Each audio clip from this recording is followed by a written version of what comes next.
Hello everyone, this is your friend from Naruto Audio Fanfics, and we are back once again with a brand new fanfic. Which is what if Naruto was chosen by the Shinigami to rewrite fate, restore the Uzumaki-Uchiha clan, and build a legendary harem with Tsunade Senju, Makoto Uchiha, Kushina Uzumaki, Mei Terumi, Kurenai Yuhi, Anko Mitarashi and Shizune. Part 1. If you enjoy this story, don't forget to hit the like button, thumbs up, and subscribe to the channel for more amazing Naruto fanfics like this. So without wasting any more time, let's start today's fanfic. Uzumaki Namikaze Naruto opened sleep-gummed eyes and promptly snapped them back shut.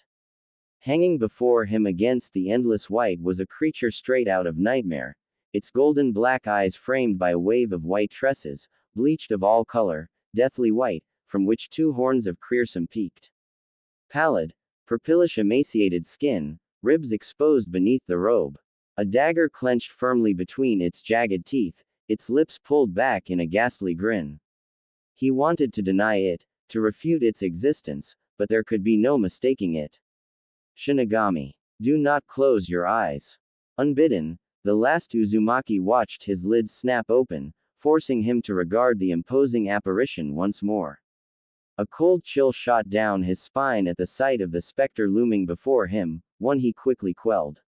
If he was going to hell, then he'd at least face his afterlife with dignity. Oh, it's you. Rise. The Reaper intoned.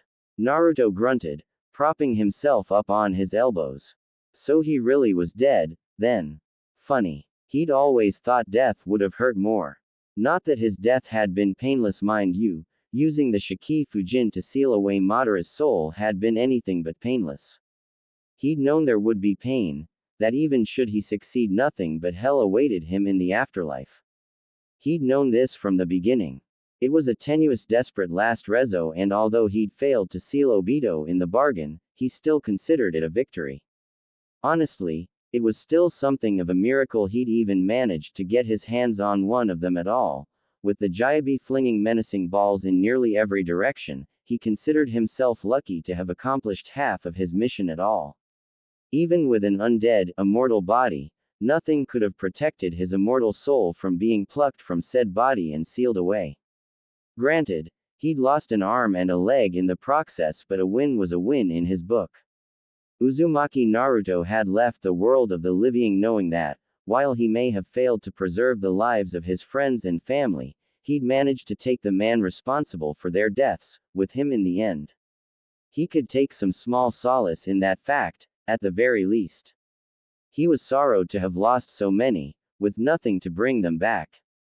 If I could do it over again. The world as you know it is coming to an end, mortal. The Reaper droned on, dragging out each syllable with the deep double timbre befitting of an entity of its stature. You may have sealed the one known as Uchiha Madara, but his legacy lives on.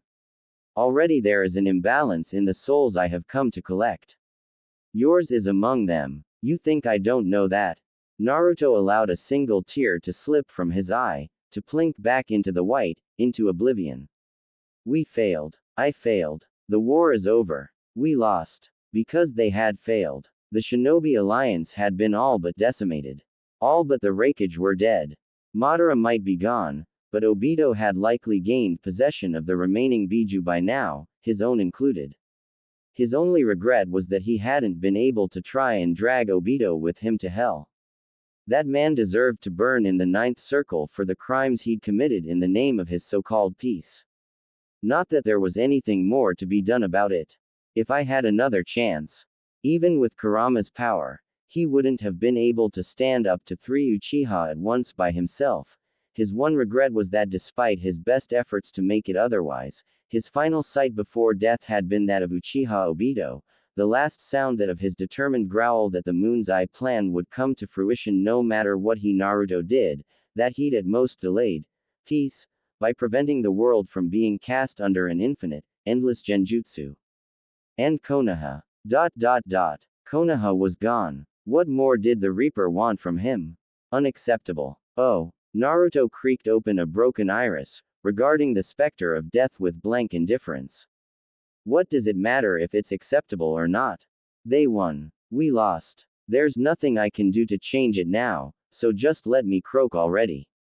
Besides, it's not like I've got anything left to live for. Kakashi-sensei, Sakura-chan, Ba-chan, Neji, Hinata, Shikamaru, they're all dead. I already know I won't be joining them. You might as well devour it now. My soul, that is. The Shinigami stared at him for a long moment, as though weighing its decision. If it was going to eat him, he just wanted it to be over with already. But the Shinigami did not devour him. Instead, its gaze became aloof and distant, as though it were peering at something many leagues in the distance. There is an imbalance. The Reaper repeated. I cannot allow this to stand. Inwardly, Naruto bit back a groan. He had a bad feeling about this.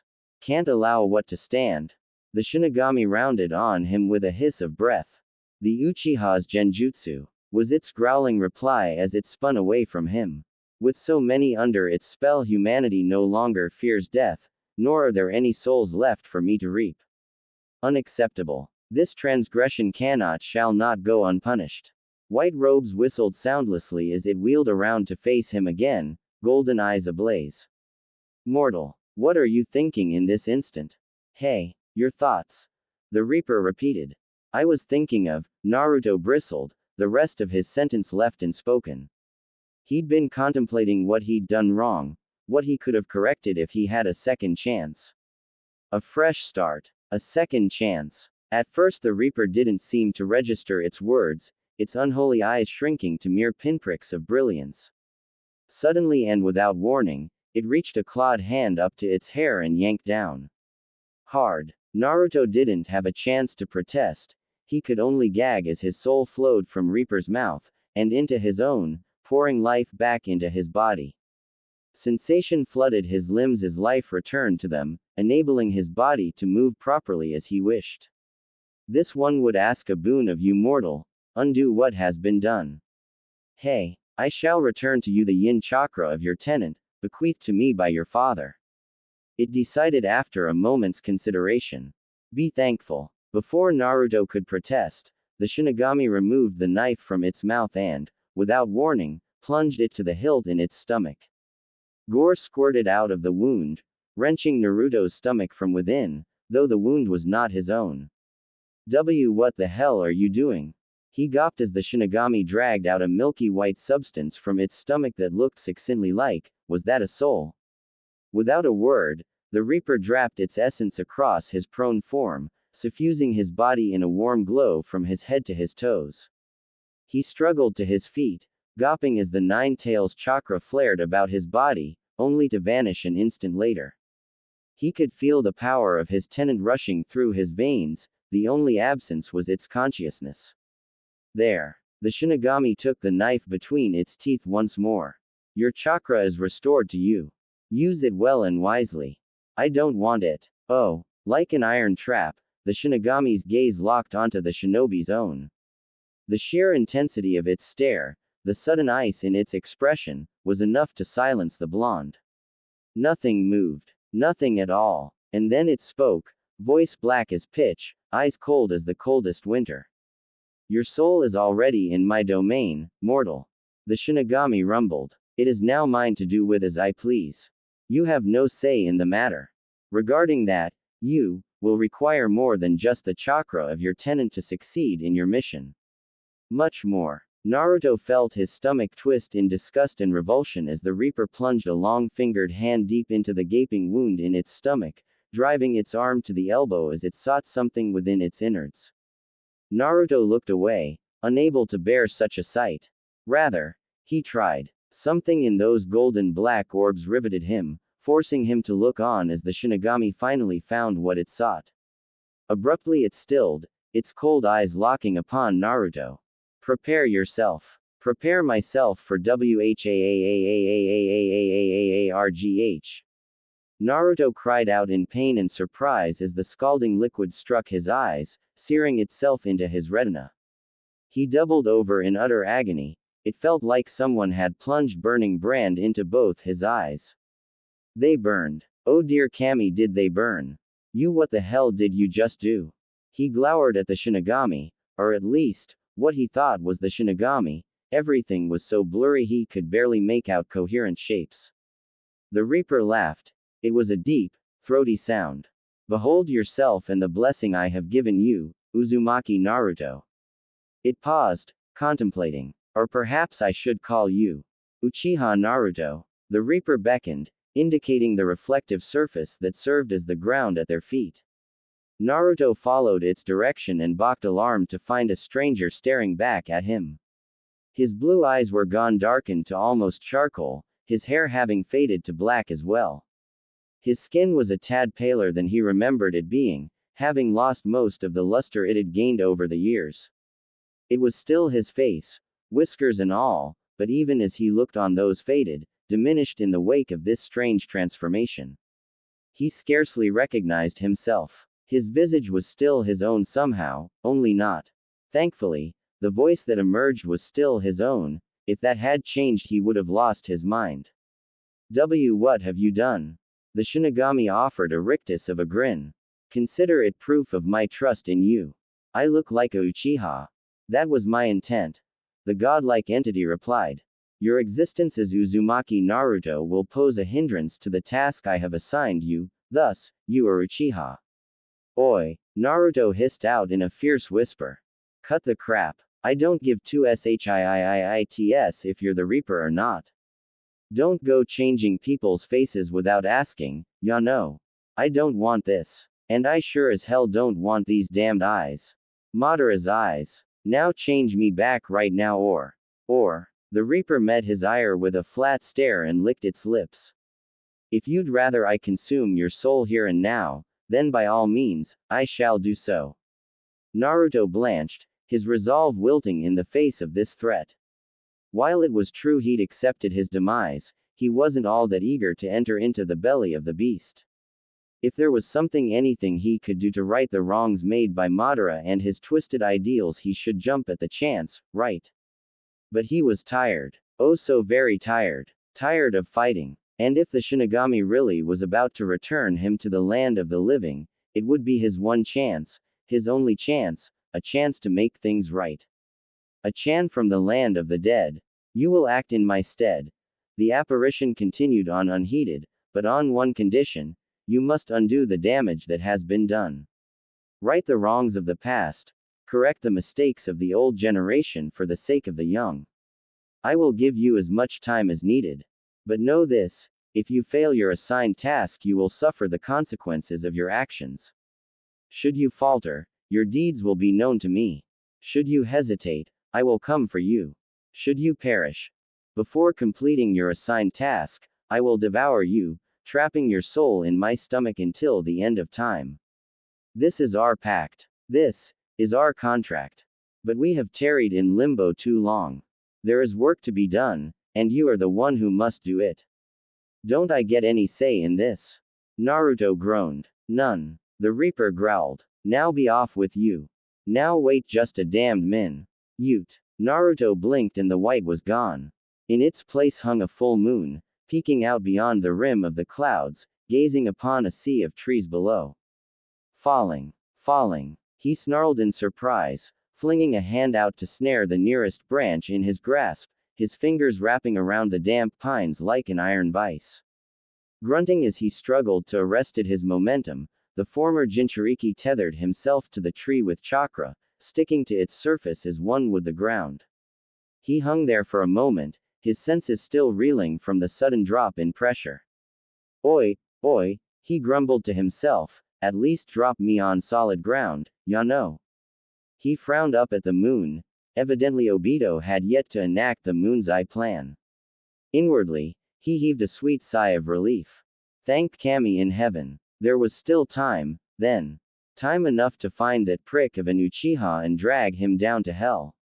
Then he would find Sasuke, beat the ever-loving crap out of him and… what have we here? Taking a moment to orient himself, he caught sight of a telltale flicker of movement only a few feet below his perch. Stilling his breath, he waited until they were passed before taking stock of them. 3 grown men, and 1 girl with strikingly scarlet hair. She couldn't have been more than 4 years younger than him, placing her near 14 or 15 years of age. He couldn't see their faces as their backs were to him, even so he doubted he would have been able to make them out in the gloom. Still, something struck him as odd. Though the group of shinobi encircled her, suggesting they weren't, in fact, an escort after all, her hands were held behind her back. Why would anyone walk like that? A knot of rope around her wrists merely confirmed his suspicion, as did the hands of the man who held it. Kidnappers. Naruto's mind raged, torn between reluctance and resistance. Did he really have the time to play hero right now? For all he knew, Obito was preparing the Moon's Eye plan even as he dithered here. Eventually anger won out. He felt his eyes begin to burn as he watched them creep further and further away, blissfully unaware of his presence. That didn't last long. He descended feet first from the trees, dropping like a wraith toward the head and shoulders of the straggler, the one holding the rope. There was a brief moment of tense silence, the man's knees buckling beneath his sudden and unexpected weight, his fingers falling slack around as he reached up to remove the obstruction.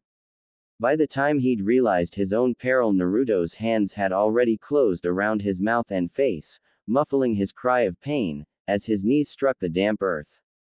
The Jinchuriki felt no pity for his victim, a vicious twist of the wrist and he was gone, the life leaching from his eyes before his body could touch the ground. Naruto bolted upwards from the corpse and lunged forward, hoping to take the remaining shinobi by surprise. And for a moment, it seemed that he would. Both men still had their backs to him. They were yet unaware of the sudden demise of their compatriot, ignorant that their captive had slowed her pace to a near crawl behind them. Naruto dared to hope he might yet escape from this scuffle unscathed and continue on his way. His hope shattered as a small squeak pierced the air.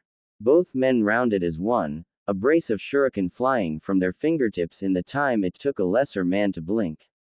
Thankfully, Naruto was not a lesser man.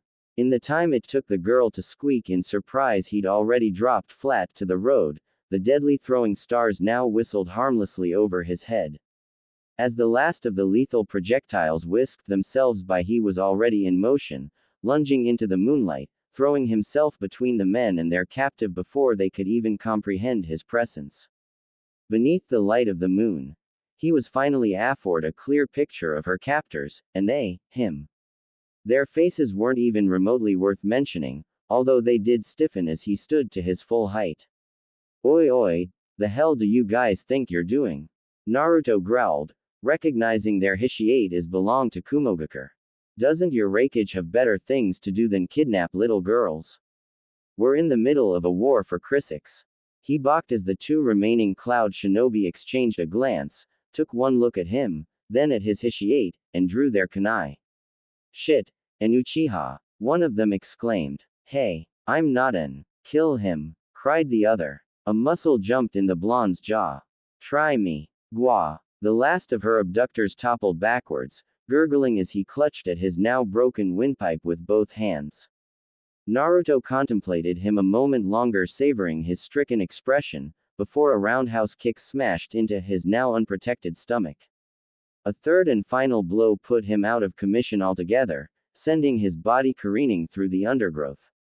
Naruto watched him fall and had to visibly bite back a laugh at the ease with which he dispatched his opponents. And to think they called themselves shinobi. Their movements were slow and predictable, it was almost laughable. No, it was laughable. He needn't have killed those two, but with those injuries, they wouldn't be waking up for a good long while. A soft whimper abruptly reminded him of his place. You Uchiha. Naruto rounded on the voice with an exasperated hiss, his eyes wild, and stopped. The red-headed girl was looking up at him with something akin to shock, or perhaps it was awe. He couldn't be certain of it in the dim light. He was, however, certain that she was looking at him. Oi, I'm not. He frowned down at her, the words dying on his lips as he caught a glimpse of himself in a nearby puddle. Sinister scarlet orbs stared back at him, ringed by a single tomo in each iris. Sharingan. Naruto bristled at the sight of the cruel crimson eyes, unable to accept that they belonged to him, to the sinister visage staring back at him. So it wasn't a dream after all. The Shinigami really had with his DNA, apparently that angry outburst earlier had been enough to unlock the vaulted eyes of the clan. Not his clan. Not. Naruto refused to think of himself as one of those stick-up-their-ass Avengers, even with his newfound powers and appearance going hand in hand. Damn you to hell, Shinigami. He contemplated the quivering kunoichi. She had to be at least a genin for what felt like an eternity. Clearly judging by her Hishiate, she was from Konoha. But why would Kumo try to kidnap someone so suddenly? There was a war on, for the love of Kami. What possible purpose could the kidnapping of a single soul serve? Ah, hell. He had to at least try and get her back to Konoha. She didn't look to be in any real shape to make it back on her own anyway. Hey, you alright? He asked. She continued to stare at him, her mouth agape. Naruto took a deep breath and closed his eyes. When next they opened, he saw no hint of the accursed copy wheel in them.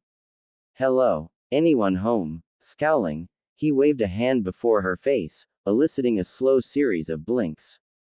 Doubtless she was still in shock over her recent release. How did you find me? She asked softly. She speaks. Naruto couldn't help but chuckle to himself. As to how I found you, well, I guess you could thank your hair. He didn't feel like explaining to her how he had literally fallen out of the sky. Still, there was something oddly familiar about this girl. But what was it? The eyes? Her hair? He couldn't quite place his finger on it. Inexplicably, the girl flushed. You followed me because of my hair. Not just because of your hair. Naruto tried and failed to keep the grin from his face as he poked at her Hishiate. Because you're a comrade. You know what they say.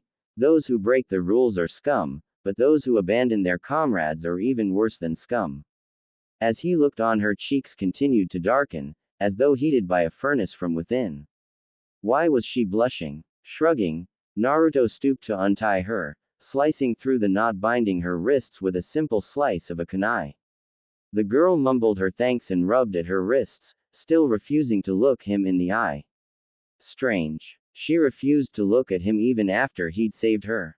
It hardly looked as though she'd be walking back to the village, either. Seeing no other way, he reached down and smoothly swept the genin off her feet as easily as a groom would his blushing bride. That got a reaction out of her. The kunoichi sputtered in surprise, her face flaring a shade brighter than even her silky scarlet hair. Hey, wait a minute, she cried. What are you doing? Isn't it obvious? Naruto couldn't believe her gall. Here he was trying to help her, and still she was being indignant. You can't walk, so I'm carrying you. The girl grew still at this, her large eyes growing larger still. It was as if she were truly looking at him for the first time. What's your name? Uchiha Naruto. He instinctively amended, cursing himself for using that cursed clan name. And just who the might you be, chibi? The girl puffed out her cheeks in defiance. I'm not a chibi. My name is Uzumaki-Uchiha, Databane. Databane. Naruto dropped her like a hot potato. He felt color drain from his face, felt a cold sweat break out across his broken and battered body. Before his mind shut down, he understood two things. First and foremost, this little girl was beyond any shadow of a doubt, his mother. Second, apparently when the Shinigami had tasked him to right the wrongs of the past, he'd been speaking literally, as well as figuratively. Because this little girl was his mother and she was wearing a Konoha Hishiate, and he had the succinct feeling he wasn't in his own time anymore. Oh dear Kami. Hey, are you alright? The girl who would one day become his mother asked. You're looking kinda pale. And what did Naruto do upon realizing this, you ask? Great Scott. Why? He fainted, of course. Makoto. Since she was canonically older than Kushina, I think it's safe to assume she's around Naruto's current age. And for the third and final matter, Naruto's maturity. Naturally, he may be a bit shell-shocked in the beginning, but he isn't going to be a naive blockhead in this story. Circumstances are going to force him to grow up. he knows he's been sent back for a purpose, so do not expect him to around when it comes to killing his enemies, fixing the mistakes of the past. I'm still not sure exactly whether he'll be all that merciful when he meets a young Obito. Now that we've addressed all those issues, I just wanted to say, thank you. To all of you who reviewed and have yet to review, and especially those who noticed my improved writing style. I look forward to hearing more from you as we continue down the strange, convoluted path that is this story. I honestly cannot believe I've already gotten more than 100 reviews for the first chapter alone. Hopefully I won't disappoint you guys. And with that, on to the next chapter. =D. I'm also going to address a slight discrepancy here. I do believe Kushina has the Kyuubi at this point, yes. The Wakia seems to indicate it. My heart is black as night, my spirit slick as sin. You cannot fight me, you cannot catch me, you cannot win. Question mark. Home is where the heart is. Hey, are you awake? Obito. Naruto bolted upright with a startled snarl, eyes blazing, fingers wrapping around the first thing within reach and dragging it forward. A tiny feminine eep sounded somewhere off to his right, plucking him from the last vestiges of his nightmares at last second, 1 second too late. He found himself face to face with a young Uzumaki Kushina, her visage hanging perilously close to his own. Her cheeks were an incredibly bright shade of sweet scarlet, probably because she was sitting in his lap. Her nose was brushing against his, lips dangling mere centimeters away. Oh, shit. Memories came flooding back, reminding him just why he'd been out cold in the first place. He had fainted. Fainted, because he'd realized the awful truth of the Reaper's words. Righting the wrongs of the old generation for the sake of the new, hadn't been a mere metaphor. They'd been literal. At first he failed to understand what he had to gain by going this far back in time, then reality hit. He could fix everything. He wouldn't lose his friends, or his family, nor his parents to Obito.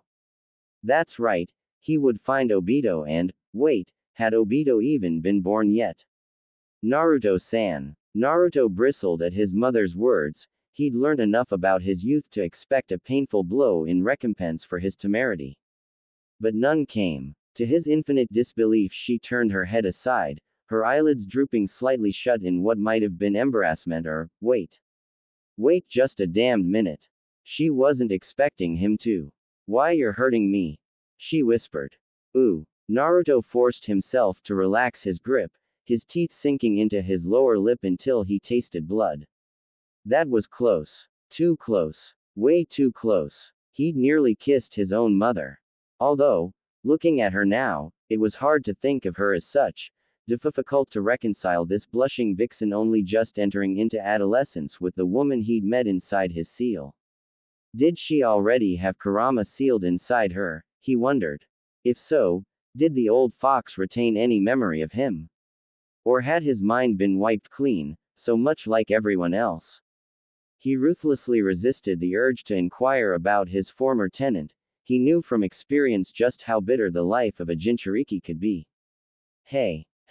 Naruto glanced down at his mother, mildly alarmed to find her still chewing on her lower lip, squirming restlessly in his lap. Just how long do you intend to hold onto me like this? Once more, he silently suppressed the urge to panic. Although he had loosened his grip on Kushina's hand, he still hadn't let go of her waist just yet. Well, damn. Naruto forced himself to retract his arm, allowing the kunoichi to skitter backwards and out of arm's reach. Sorry, he muttered. Determined to distract himself, the Uzumaki-Uchiha hazarded a glance at their surroundings. Taking in the small clearing they had apparently made camp in, the warmth afforded by the small fire burning behind served as their sole source of their illumination, thrusting their shadows against one another at odd angles. As he looked on, the flames flickered and grew dim. They couldn't have that now, could they? Drawing a deep breath in his lungs, he molded some chakra in his stomach, forming a single seal with his left hand. Kushina's gaze flicked toward him as he did so. Kaden. Without another word, he exhaled, expelling a thin stream of flames into the flickering blaze. Burgeoned by the fire, it leapt to life, brightening their surroundings considerable, a marked improvement on the dim lights offered earlier. When he returned his attention to the clearing, he found the kunoichi staring at him. Arigato, Kushina whispered, wringing her hands together. Naruto titled his head to the side, the universal way to go, huh? But the kunoichi only flushed ever darker. Ha, Mo, she exclaimed, her face flushed with anger. I'm trying to thank you for saving me back there, Databane. Well, excuse me, Dadbao. Naruto couldn't help himself. The words alongside his verbal tick fled from his lips before he could stop them. Kinda hard to tell when you're shouting at me, ya know. At these words Kushina stiffened, her eyes bulging so large, her son was certain they'd fall right out of her pretty little head. Crap. Naruto's mind scrambled for an explanation, desperate to explain his verbal tick before his mother had a chance to put two and two together. Oi, it was so ridiculous that Kushina could not hold back her laugh. When was the last time she had laughed? Certainly not since she'd come to Konoha, not since she'd become a genin. For a moment, Naruto looked at her like she was nuts, but when he realized she was laughing at his comment and not at him, he grinned. Inwardly, he was taken aback, he'd been expecting confusion, not laughter. Ha! Kushina covered her mouth as she snickered, fighting back another fit of giggles. I thought I was the only who did that. Never thought I'd hear it from an Uchiha. Despite himself, the former blonde sweat dropped at the girl Fro would one day become his moth. Was she really going to accept such an implausible answer based solely on her own observations? Ah, well. He shrugged to himself, might as well play along. Well, I'm not like most Uchiha. Yeah, I noticed. Kushina beamed, a bright smile lighting up the features of her face. For starters, you don't have a gigantic stick up your. Naruto tried his best not to laugh. He really, truly did. But the moment his mother mentioned the words, stick, and ass, it was all he could do to contain himself. He'd chosen those very same words years before in his youth to describe the antisocial tendencies of a certain Avenger. For his own mother to throw them back in his face was simply too much for him to bear. He snickered, Sharingan flaring anew, in response to the sudden emotional outburst. He half expected Kushina to flinch at the sight of them. The redhead didn't so much as bat an eyelash. Why are you laughing? She asked. Because it's true. Naruto guffawed, momentarily forgetting himself in his good humor. The Uchiha do have a stick up there. His mother looked at him like he was crazy. Hell, she probably thought he was. Hey, that's your own clan you're talking about there, Tte-bane. Yeah. Naruto's laughter stilled in his throat as he caught sight of himself in a nearby puddle, gazing upon his reflection with intent.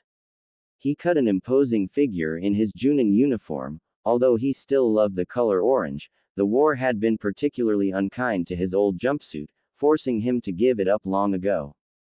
Before he'd lost everything, he pushed a hand through the shaggy raven mess that was once his blonde hair, idly marveling at the man who stared back at him. Having been promoted to Jonin shortly before the Jyabi laid waste to what remained of Konoha, he'd garnered a considerable repertoire of ninjutsu, in addition to his already countless odd variations of the Rasengan and Rasenshuriken. Looking at himself now, he couldn't help but wonder, would he still be able to use them? Would his contract with the Toads exist in this time? Would he be able to use Senjutsu? Hiraishin. His reflection offered a nervous smile in recompense for his temerity. But it was his pair of blazing bloodline orbs that riveted him.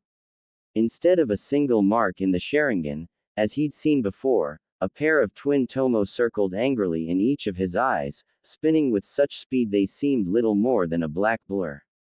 He quelled them with an effort, but calming his troubled mind, did not prove nearly so simple. What the hell was going on here?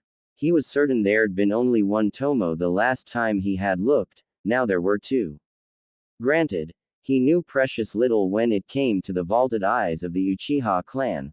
What he did know came from mostly second-hand knowledge, and Kakashi-sensei. For a Sharingan to simply gain another Tomo without cause was unheard of. Then Naruto remembered to whom these eyes belonged, and suddenly, everything made sense. Madara's eyes were evolving on their own. They had to be. There could be no other explanation. A sudden thought chilled him to the bone. If they were indeed evolving of their own accord, would they become the dread Mangekyo Sharingan on their own? Once if he gained that, it was only a matter of time until he became blind.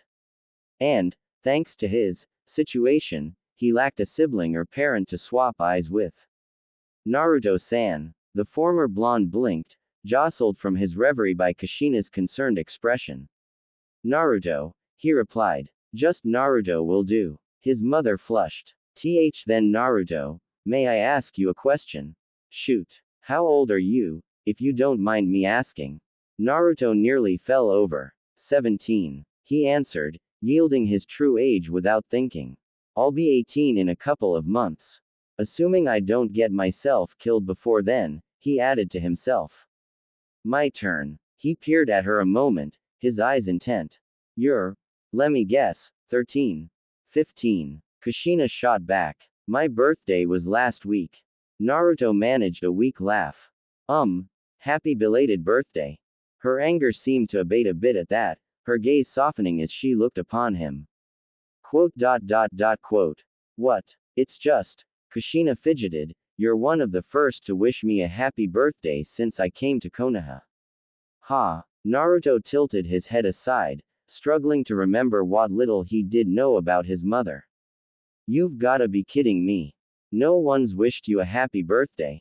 Kushina bobbed her head in acknowledgement to his words. It was all Naruto could do not to shout. From what she told him of it, her life in Konoha hadn't been particularly pleasant in the beginning. But to think she'd not have her own birthday celebrated, just like him, was this too, because of the Kyuubi? Not since I left Uzumaki, no. Well, I'll get you a present when we get back, or something. Naruto viciously bit back the urge to clamp a hand over his mouth as soon as he spoke, he'd just overplayed his hand. In his desire to cheer his mother up, to banish her melancholy mood, he'd gone and risked making a fool of himself. Probably already had. Kushina stared at him with wide eyes, her expression torn somewhere between delight and disbelief. Eventually she seemed to settle upon the former, much to Naruto's eternal chagrin. You know what? She decided suddenly, I'm going to hold you to that. Especially since you're only the second Uchiha to be this nice to me. Who was the first? He wondered aloud. Makoto-chan. Kushina brightened as soon as she uttered the name. She's my best friend. You'd probably like her. Makoto. Something stirred in Naruto's memory at the mention of that name. He couldn't quite put his finger on it. Hadn't he heard that one somewhere before? Surely he had. Well, if the name was that important then he'd remember it sooner or later. Say, Naruto-san. Yeah, can I ask you something else? What is this? 20 questions. Naruto laughed lightly. It was so damnably strange talking to a younger version of his mother.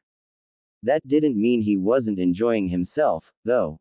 After the horrors he'd endured with the Fourth Shinobi War, it was a welcome relief just kick back and relax, even if only for a little while. At her crestfallen expression, however, he waved her on. Promise you won't laugh. I just single-handedly saved you from 3 enemy shinobi. The deadpan was barely concealed. I don't think I'm going to be laughing at you anytime soon. As I recall, you also dropped me. Kushina pointed out scathingly. You also fainted the minute I told you my name. Sorry for that. Naruto flushed in embarrassment. He silently swore he would never, ever faint again, no matter how embarrassed or surprised he might be. Anyway, you wanted to ask me something. Well yeah, Ebane. Kushina leaned backward on her haunches, looking anywhere but at him. But this is just out of curiosity. Naruto's sweat dropped. He didn't recall his mother ever being this evasive. Is there supposed to be a question in there? Alright. The genin shook her head, her cheek burnished a sweet shade of scarlet. I'm just going to come out and ask. Naruto steepled his fingers and laid his chin upon them, doing his best to keep the smile from his face as she struggled to formulate her inquiry, his own embarrassment forgotten. Do you have a girlfriend? On there it was again. This time, Naruto really did fall over. Of all the things to ask him, she asked that. Groaning, he dragged himself back onto the log, only to find Kushina eyeing him intently, her violet orbs piercing him where he stood. Damn it. Though she was easily 2 years his junior, he found he just couldn't bring himself to deny her when it came to questions such as these. He could have lied to her, vehemently denied it, but in the end, he chose the truth of a different sort. And no, he admitted, the words burring in his throat. I don't. Not anymore. Another half-truth. He'd led a brief and tenuous relationship with Sakura sometime after the war broke out, one that had begun shortly after Sasuke's death and ended far too quickly. Cut brutally short by her death at the hands of Uchiha Obito only a month later. Yet another reason Naruto was looking forward to tracking down that Sonova bitch in this time and wringing the life out of his lungs. If that made him a murderer, then so be it. He just couldn't bring himself to forgive that asshole for killing the only girl he'd ever loved. Oh, she must have seen his murderous expression, because the inquisitive lilt faded from her eyes. I'm sorry. She sputtered. I didn't mean to. No, don't be. Naruto shook his head. It happened a long time ago. I'm over it. No, he thought with a pang of regret, he was not over it. Sakura's death still cut him like a knife at times. They could have had something special, something wonderful. That month, brief though it might have been, had been the best month of his life. They'd been each other's first. There had been talk of starting a life together, of raising a family, when their war was finally over. And then Obito gutted her like a pig. He would never forgive him for that. Never. Naruto was normally a peaceful person most of the time he was undertaking this, for that very reason, but for that man, he would make an exception. A very painful exception. Was she special to you? Kushina asked with renewed interest. Now that she knew he wasn't angry with her, she seemed intent to milk him for every little detail. Naruto was happy to oblige her. It was always better to focus on the happy times than the dour, after all. Yeah, Naruto felt a wistful smile tug at his lips. She was. What happened to her? She died. Kushina flinched. Naruto didn't blame her. Not their baka. That tickles. Even now, he could still hear her laughter. He felt his heart lurch a little bit. Although Sakura had long since passed, the pain of that passing still surprised him sometimes. It was like a punch in the gut. A soft touch on his sleeve drew his attention. Naruto blinked in surprise, startled to find Kushina's hand resting on his own. I'm sure she loved you very, very much. Naruto bit back a laugh. Ironic, that he was the one being consoled here. By his own mother. She didn't press him for details and she didn't tell him how sorry she was for his loss. She didn't berate him for pursuing the path of revenge in the first place. Since rescuing her only hours before, she had not even tried to pester him about what his true intentions were, which was more than a little puzzling. She just looked at him, with those overlarge violet eyes, and held his hand. She was just there, supporting him in silence and not asking anything of him.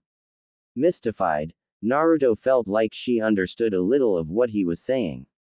He found himself intertwining their fingers just to see what it felt like. Yeah, he said. After Sakura's death, the only time he really came into actual physical contact with other people in the future was when he was fighting them. That had been life with the Fourth Shinobi War. That was the life he'd lived after losing his love, a life full of loneliness and distrust. It was all he'd known for the last year of his existence. Feelings like those didn't fade away overnight. Must have been my smoldering good looks, he muttered to himself, reflecting on his change in appearance. It was difficult to accept he was here, trapped in the past, in a body he barely recognized as his own. Difficult but not unacceptable. Now that he was here, could change things for the better, correct all those mistakes made, help all those who suffered. But he had to be careful. If he changed too much, if he altered the timeline with impunity, he might wipe out lives that had yet to be born. Although he was still struggling to find a way to go about that. Come on. She rose and tugged on his hand, indicating a pair of sleeping bags she'd laid out near the firelight. You should probably get some sleep, Tte Bane. We're going to have a long walk back to Konoha in the morning. Yeah, he said again. He allowed her to guide him off the log and they broke their contact as they started walking. Her long crimson swished behind her with each step, drawing his attention. It almost seemed to glow in the firelight, like the color of blood. He thought it was beautiful. He'd always envied not having his mother's pretty crimson hair. It was all he could do not to reach out and touch it. Just a little. By the way, I think you are. Kushina spun to face him abruptly, tresses twirling about her in a curtain of scarlet. Naruto stiffened, his hand frozen in the process of reaching out toward her. He asked. Handsome, I mean. The Uzumaki-Uchiha chuckled, his spirits restored. He didn't mind accepting a compliment from his mother. Is that so? Kushina beamed at him, and her smile was like sunshine in the warmth of the fire. Let's get some sleep then, shall we? She turned in place. We're pretty far from the border, I think. We should be safe here. Her gaze flicked toward the flames in an unspoken question. Naruto nodded, stepping past her, eyes narrow with intent. I'll put out the fire. Without even thinking, he flicked through a simple set of seals, drawing chakra into his stomach. Not for the first time was he grateful for expanding his repertoire of jutsu. Sweden. Miserapa. With a brief exhalation, he doused the flames with water, soaking the roaring blaze to its core. Allowing his eyes to adjust to the blackness, found that Kushina had already begun to tuck herself into the nearest sleeping bag, the smallest of smiles dancing on her lips. What? Oh, nothing. He could have sworn he heard her whistle in the gloom. It's just, that makes 3 now. Wind, fire, and now water. Naruto allowed himself to arch an eyebrow, so Kushina had seen him use that wind jutsu during his earlier scuffle with her 2 captors. Just how chakra natures do you have? Well, I'm a very skilled shinobi. Question mark. A flicker of motion in his paraphils brutally derailed his words and the train of thought, shattering his good mood like so much glass. Naruto frowned, his gaze shifting from Kushina, sliding across the clearing, tracking with the mombement. There, lingering just beyond the light of the fire. A shadow. But not just any shadow. Human, crouched low and toward the brush, obviously intent on remaining hidden. A shinobi. Shit. Naruto gave no outward sign that anything was wrong, he merely kept his gaze trained on Kushina, all the while eerily aware of their soon-to-be attacker closing in behind them. It was only when he caught sight of the telltale flash of a Kumogakure Hishi-8 that he permitted himself a soft snarl. Shit. Naruto. Kushina said his name, but she may as well have whispered to him for all the good it did.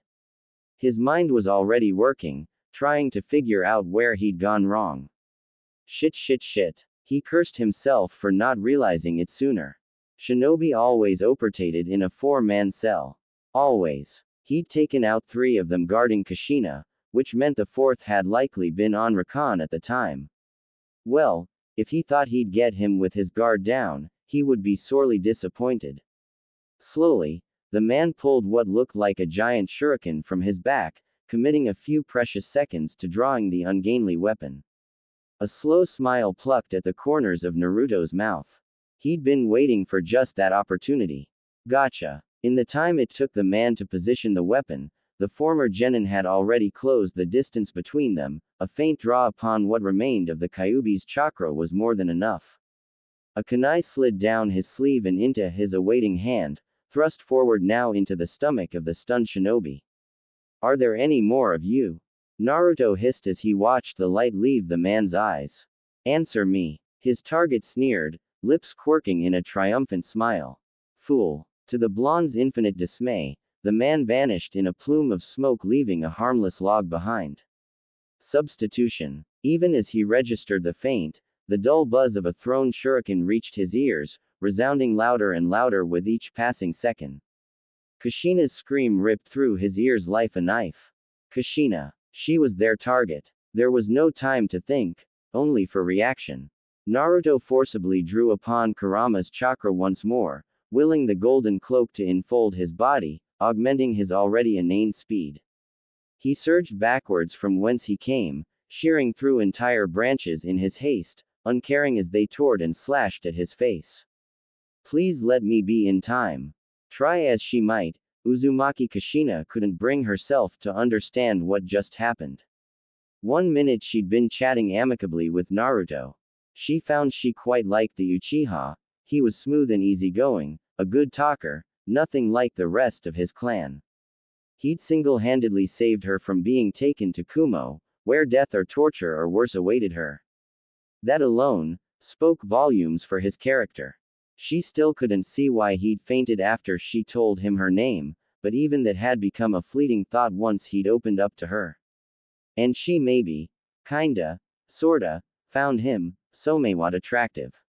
The next thing she knew, her savior narrowed his eyes in consternation, spat a foul oath beneath his breath and darted into the black of the woods. At first, Kushina had thought she'd upset him. Then she heard it, the distinctive whump of a substitution technique. Her blood turned to ice in her veins. An attack, but they were supposed to be safe here. The droning buzz of a massive shuriken filled her ears, shattering that misconception. Kushina yelped and staggered backwards, sparing herself a swift end. A warm ribbon of pain slashed across her shoulder as the deadly missile whirled past, leaving her stunned and shaken. Someone was screaming at her, but she couldn't hear them, her ears still ringing from her close call. Kushina. Naruto's voice rang out from behind her flank, the fear and desperation in his words piercing her deafness, rooting her in place, down. Kushina had only the time to blink as a golden blur cut across her V-zone, knocked her to the ground in an instant and hurling itself atop her. And not a moment too soon. The Uzumaki-Uchiha grunted in surprise as something sharp slashed through his jumpsuit and bit into his lower back, the unfamiliar edge of a massive shuriken burrowing into his flesh, nearly causing his arms to buckle, threatening to throw him forward and onto her altogether. A thin line of blood leaked between his lips, spattering onto Kushina's cheek. She gawped at him, violet eyes wide, mouth frozen in an open oval. The words hitched in her throat, refusing to come no matter how much she might want them to. "Why?" she whispered. Naruto opened his mouth to speak. All that emerged was blood. "Bakayuru," he hissed through clenched teeth, "you act like cough I needed a reason to save ya." His lips quirked in a pained smile. "After all, the same as me. When he bit off the word, lost my parents, no one ever complimented or recognized me. Being the bad student I was, I screwed up a lot during class on purpose, because I wanted to get everyone's attention. It didn't matter if they laughed at me, or cursed me. I couldn't get anyone's attention when I tried, so I acted like an idiot. It was like I was an outsider. You know how that feels, right?" She did know how that felt. For the longest time she'd thought herself alone. Makoto was one of her only friends. Even so, she was oft on missions and couldn't be there for her when she needed her the most. Like now, for instance. Now as she lay there, helpless to do anything but watch bitter tears well in his eyes. "It was tough, right, Kushina?" he asked. "You were lonely, right? I'm sorry. You shouldn't have to feel that way. I'll try to do something about that, this time around." Kushina's heart nearly leapt into her throat as he slumped forward, falling atop her, collapsing into her arms like so much dead weight. She wanted to weep as his eyes slid shut. Had he just died in her arms? No, he couldn't die, not here. Not now. No. Kushina gasped in surprise as her eyes snapped scarlet and slitted, a soundless sob exploding from the back of her throat. She knew Kyuubi was taking advantage of her emotionally unbalanced state, using this chink in her armor, to take control. Even so, she couldn't bring herself to stop him. Couldn't, as her hair stood on end, the crimson cloak creeping across her body, sheathing her like a second skin. Hate. She couldn't think of anything else. She hated fate, loathed it, despised it for giving her someone special, someone she could talk to, and then just as swiftly wrenching them away in the blink of an eye. No. A red haze draped itself over Kushina's vision, blinding her to all else.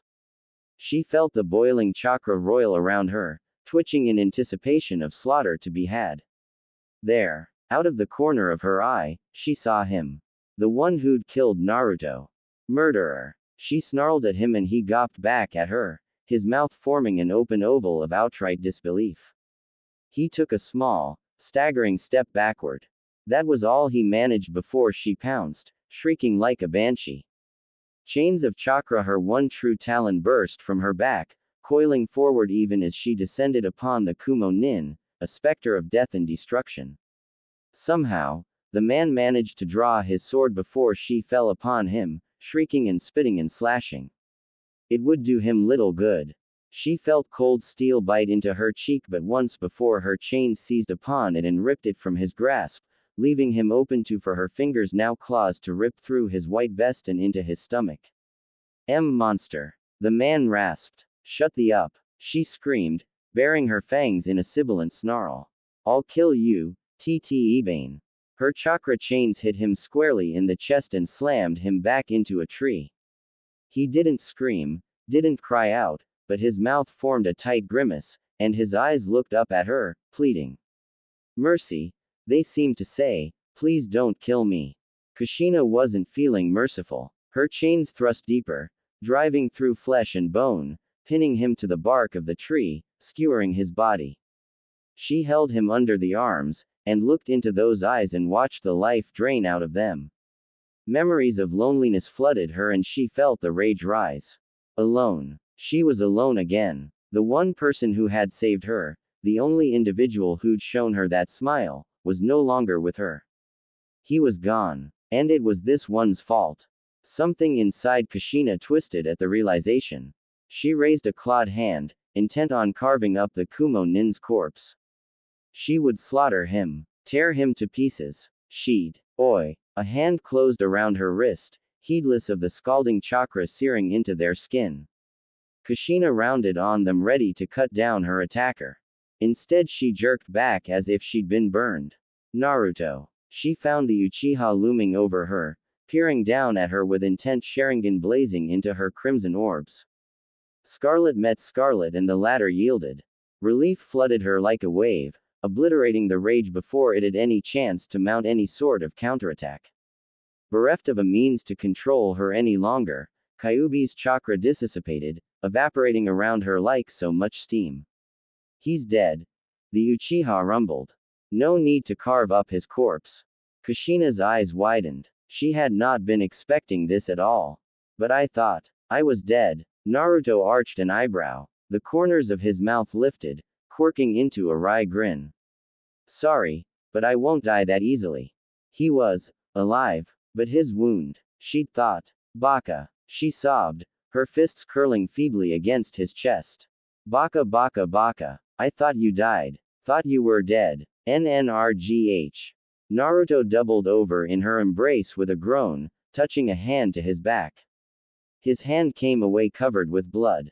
You're hurt. Just a flesh wound. He chuckled, waving her concerns aside. Don't worry, I'll heal. What do you mean you'll? Shish. He hushed her. Let me have a look at you. Naruto was painfully aware of what he'd done. In saving Kushina a second time, he'd unknowingly mirrored the actions of Iruka-sensei. But it was the truth. His mother was the Jinchuriki of the Kyuubi before him. She had already suffered torment before it was sealed inside her. He felt a touch of guilt at feigning his death back there, but he'd had no choice. That shuriken had been coated with poison. It had taken time and a sizable portion of Kurama's chakra to purge it from his system. But now he knew for certain. He need no longer ask Kushina Uzumaki if she was currently the container of the 9 tails. Now he knew. You saw that, huh? She seemed almost sheepish. I did. Naruto could already feel his back wound closing. Evidently he'd retained his tenant's regenerative properties. His hand, however, proved to be another matter. He'd grabbed onto Kushina whilst she was wrapped up in Kurama's chakra, that one wouldn't be healing anytime soon. But that was neither here nor there. He'd expunged the poison from his system, he had to make certain Kushina, been able to do the same. Slowly, so as not to startle before. Hold still. He placed a hand to her cheek, another to her shoulder, his palms radiating green light. You've been poisoned. I need to draw out the venom. Sakura had, at his insistence, taught him some of her medical ninjutsu.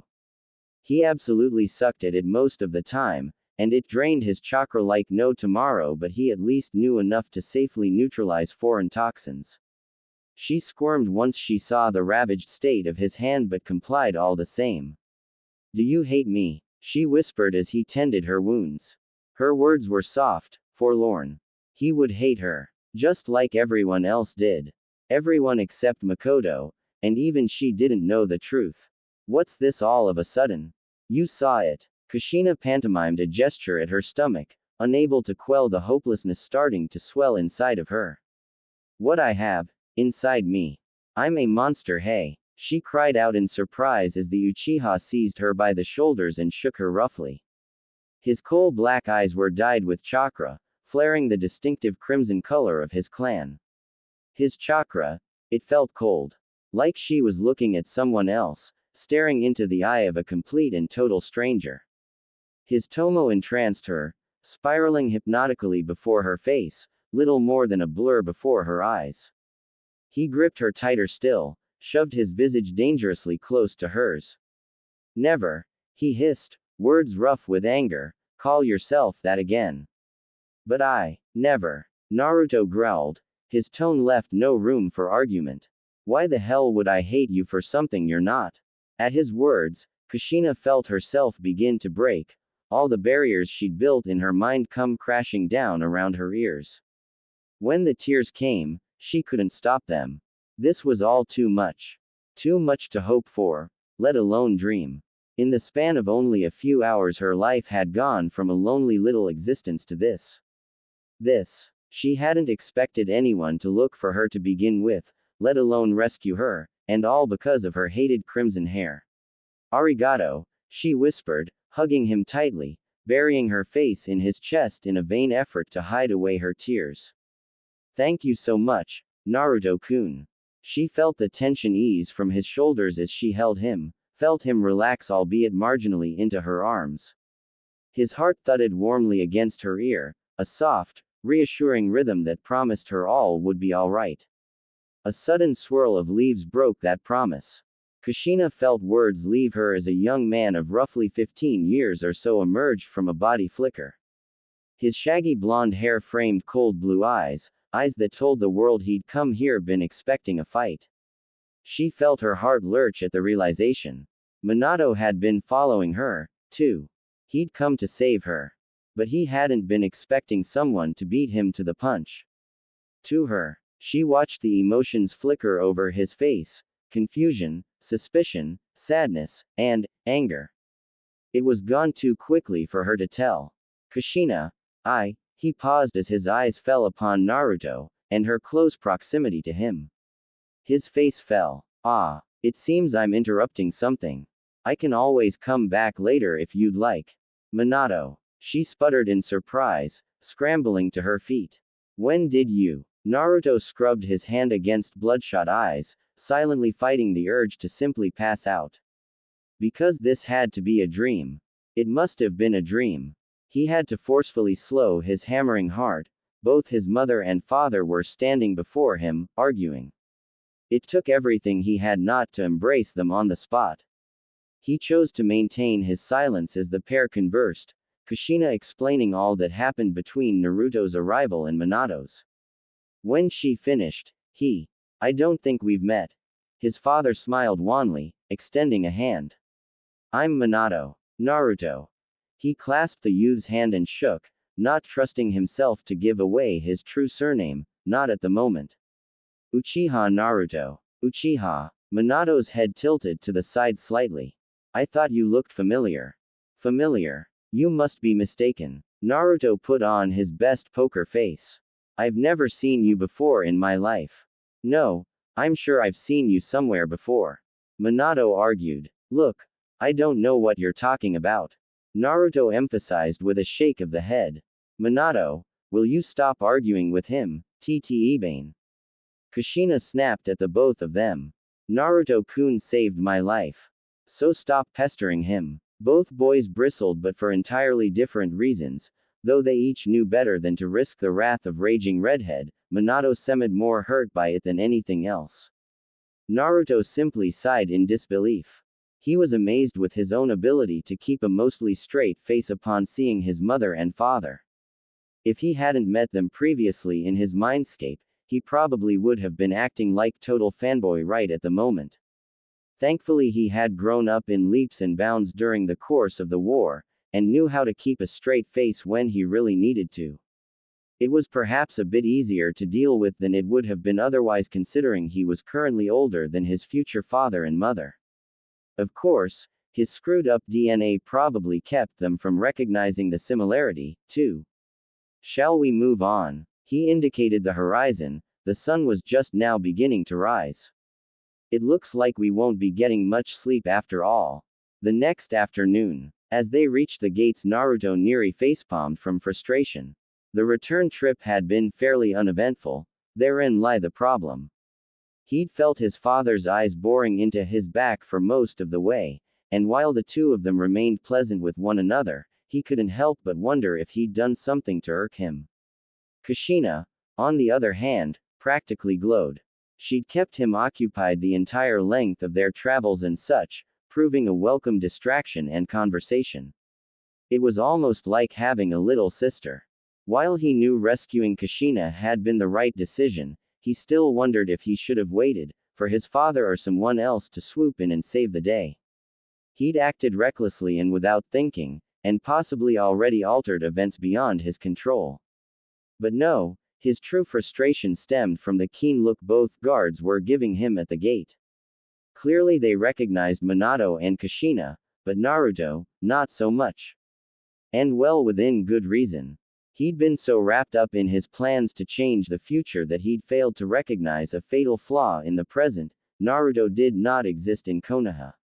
To make matters worse, he was still wearing his old Hishiate. If someone were to stop him and ask who he was, if someone did not recognize him, he was toast. Already, Kushina must have seen him squirm somehow, because he felt her gaze fall upon him. I didn't exactly have time to ask for permission when I went after you. He whispered, lying through his teeth and scrubbing at the back of his head with a hand. It was kind of a rush job. The kunoichi's cheeks promptly swelled a scintillating shade of scarlet.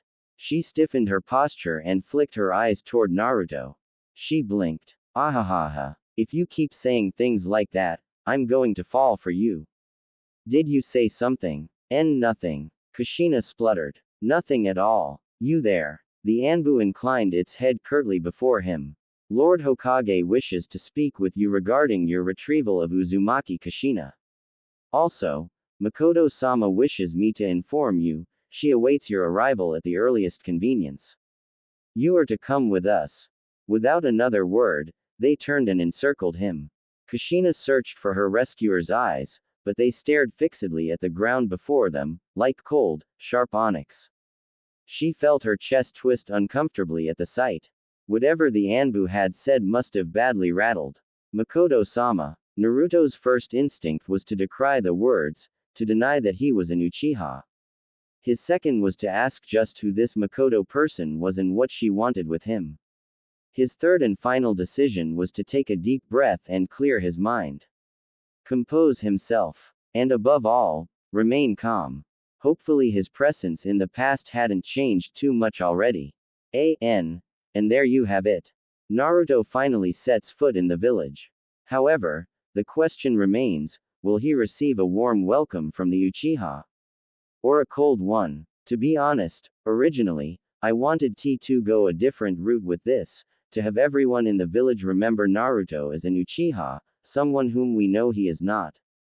Then I realized that just wouldn't do at all. Naruto wants to be seen as himself, not someone he isn't. Pairing is still up in the air, but Makoto is most likely going to be involved, although I will gladly take any other recommendations that are offered. Kushina's falling for him. But the question does remain, will Naruto ever reciprocate her feelings? I'm leaning toward yes, in time. I may even include Tsunade, seeing as how the age gap has shrunk to almost nothing now. So, in the immortal words of Atlas, review, would you kindly? And enjoy the preview. It's a long albeit disjointed one. Consider it proof I fully intend to continue this story. Preview. Well, hello there handsome. Naruto opened his eyes and turned in the direction where the voice had come from, only to come face to face with possibly the most gorgeous girl he'd ever seen. He found himself peering into the coal-black eyes of another Uchiha. A lithe beauty with long, lustrous black hair and a body that, despite being clad in Konohagakure fatigues, would have made even Tsunade Ba-chan green with envy. She smiled warmly and she strode to meet him, claiming the seat opposite him on the bar without so much as an invitation. There was a cool, aloof air about her, as though she existed solely to strike fear into the heart of others. He could appreciate that in a woman. Have we met? Naruto failed to bite back that inquiry before it could leave his lips. While he didn't know her, from her gaze, it was obvious the woman knew him. No, we haven't, the kunoichi replied. But I'm sure Kushina's told you all about me. I'm Makoto. Pity. She shrugged her shoulders. Father won't like that, but thanks, for whatever it's worth. Naruto almost barked out a laugh before he realized the repercussions of his actions. Instead of Minato saving his mother this time around, he'd been the one to do it. His actions weren't helping his case any. He had to calm down and think things through rationally from here on out. The slightest action could have untold repercussions in the future. Makoto. A male voice exclaimed. What are you doing? The smile shattered on Makoto's face like so much glass. Before Naruto could protest, she looped an arm in his and drew dangerously close to him, bosom pressing into his arm. While he himself was no stranger to intimacy, he still felt a flush rise in his cheeks as she did this to him. He was, after all, only human. At her. Play along. She hissed in his ear, mere moments before a stern-looking man appeared via Shuzan. What is the meaning of this, Makoto? He demanded. What does it look like I'm doing, Fugaku? She smiled, scooting closer to Naruto. I thought I'd introduce myself to our long-lost clansman. Naruto nearly dropped his chopsticks. He knew that name. In his youth before the massacre, he'd gotten into enough trouble to learn it well, having often found himself before the man's desk to be brought to the clan's so-called justice for his pranks. Just as he knew this man would someday be the father of Sasuke and Itachi. His left hand twitched with the sudden desire to kill this man. After what Sasuke had done, he'd be doing a world of good by ending his father's life. This fool, Fugaku scoffed. He's no kin of ours. He just walks in here and claims to be one of us. For all we know, he could be an enemy spy. Snick. He blinked in surprise as a thin red line opened across his cheek. Naruto retraced his hand, having been the one to throw the kinif with deadly accuracy. Care to run that by me again?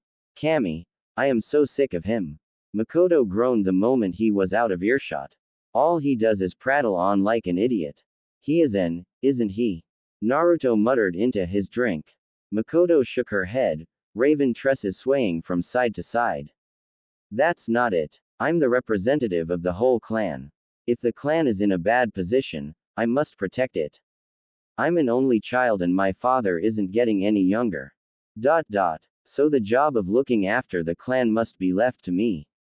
My father is the supervisor of that job, so that's probably why he pays so much attention to me. But with conversations between us alone. Today, when Otu-san spoke with me, he spoke of you, and what you did for Kushina.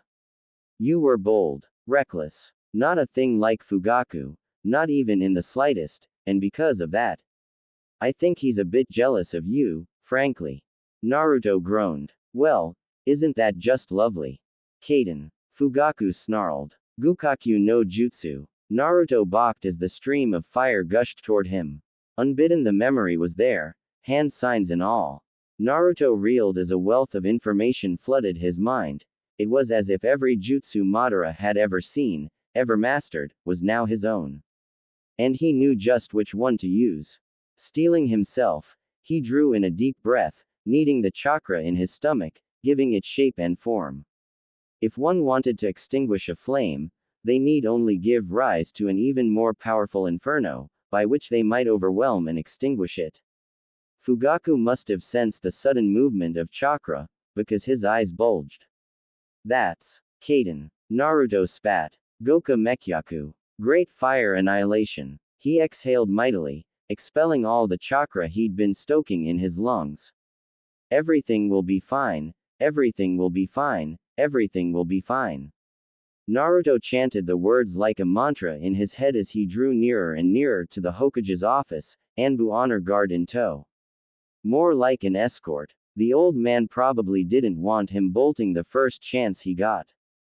Naruto didn't blame them. After all, he had shown up with little to no warning, rescued their Jinchuriki, brought her back to the village, and then marched right in their front door.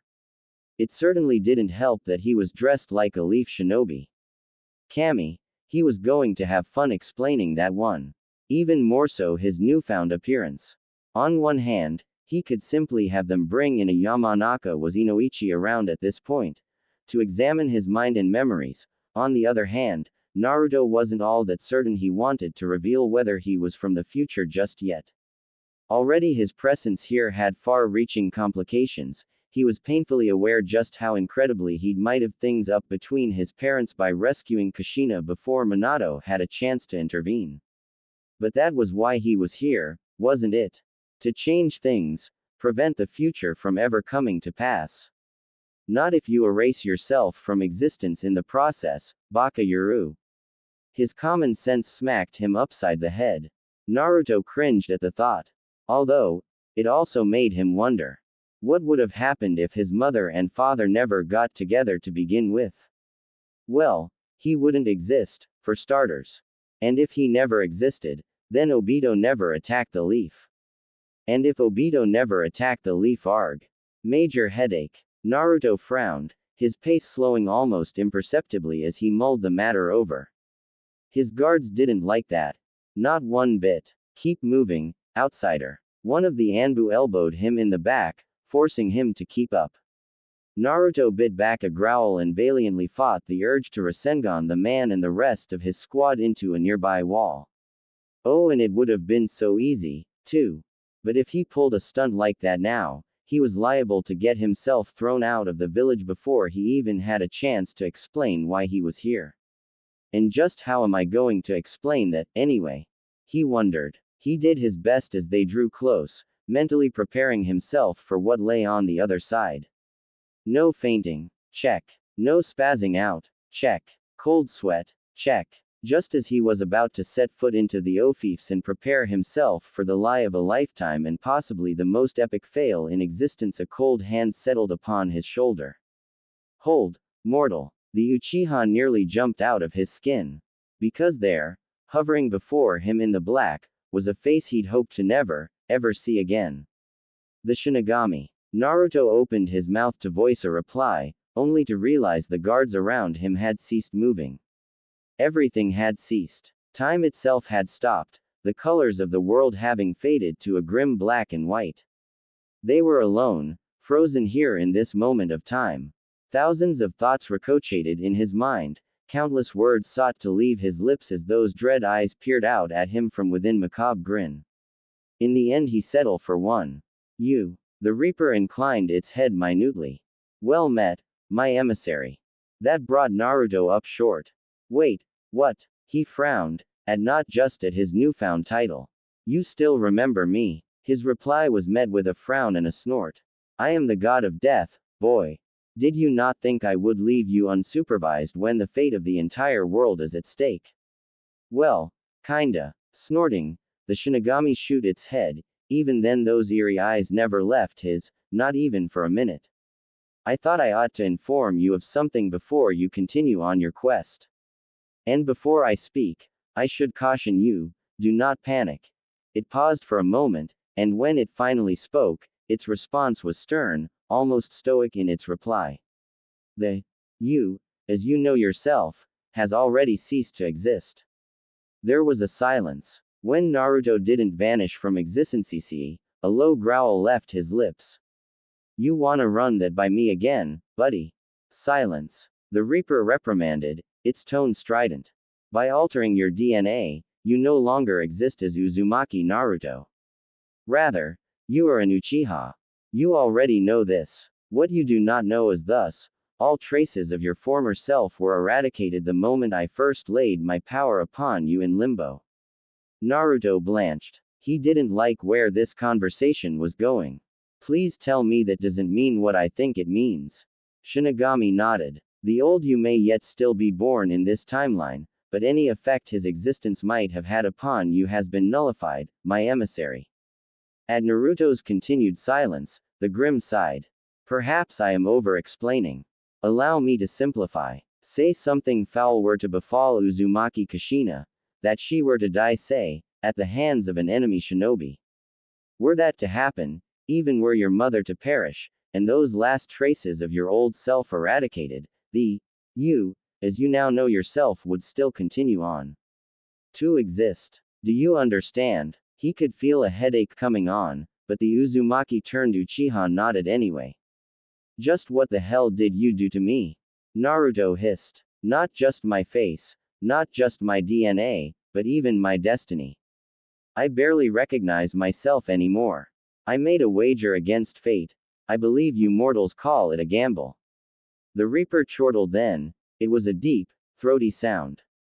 You truly are a unique existence. Your mind and your memories belong to you still, but should another try to pry into those memories, and I suspect the fools of this era soon will, they will see what the you of this time has seen, false memories indistinguishable from a true experience, bequeathed to that body you now possess. You may wish to thank me for this gift. But know this. Those golden eyes seemed to brighten at that moment, glowing with eerie intent as the death god loomed closer, its breath cold as ice upon his face. You must keep who you truly are, a secret. I shudder to think what might happen if the timeline comes unraveled any more than it already has. Are you sure I can't just kill myself and be done with it? The blonde growled, placing a hand to his now throbbing temple. It's beginning to sound a hell of a lot more simple. You will not. The Shinigami's voice was like a thunderclap in his ears. I have not bargained my very being on this gamble only to have you end your life a second time. Alright, Naruto sighed. Loosen up and take a joke, will ya, Reaper? I do not loosen up in my business. It replied. Now, you are going to be questioned. Interrogated. No, really. His deadpan was ourly concealed. Silence. Shinigami snapped back. Now, listen well. This is what you are going to say. Naruto gulped as the Shinigami finished its explanation. That had to be the most up lie ever. You do realize I'm flying by the seat of my pants here, right? I am well aware. The Reaper retorted as the colors of the world began to return, the flow of time moving inexorably ever onward. And I trust you to succeed. Before he could reply, the Shinigami was gone, leaving him alone with his escort. Thankfully, neither seemed to have noticed the little time lapse. One of them shoved him towards the doors a tad too roughly, snickering as the blonde stumbled toward the office. He did his best to push all thoughts of revenge from his mind, refusing to show weakness in the face of these fools. Here goes nothing. Naruto tapped softly on the door with his fist and announced his presence. Come in. Tears nearly sprang to his eyes. Upon entering, he found himself staring at a pair of familiar faces, lacking the liver spots of old age as well as stark gray hair, and another which he immediately recognized and gravitated towards. He would have recognized her anyway even without the Juin attire and Hishiate, even so he knew those, yes, that hair, that bust, just about anywhere. Even so, his jaw nearly dropped to the floor. Ba-chan. What did you just call me, punk? The young woman, she couldn't be more than 20, maybe 25, bristled angrily at his remark. Naruto had just enough time to register the remark before she cannoned forward, fingers clenched into a fist. Less than a day ago, that punch would have hit him.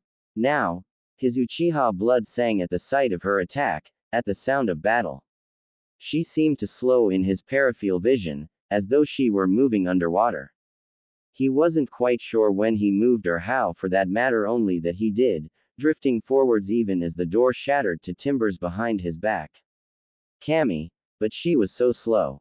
Or was he simply faster now?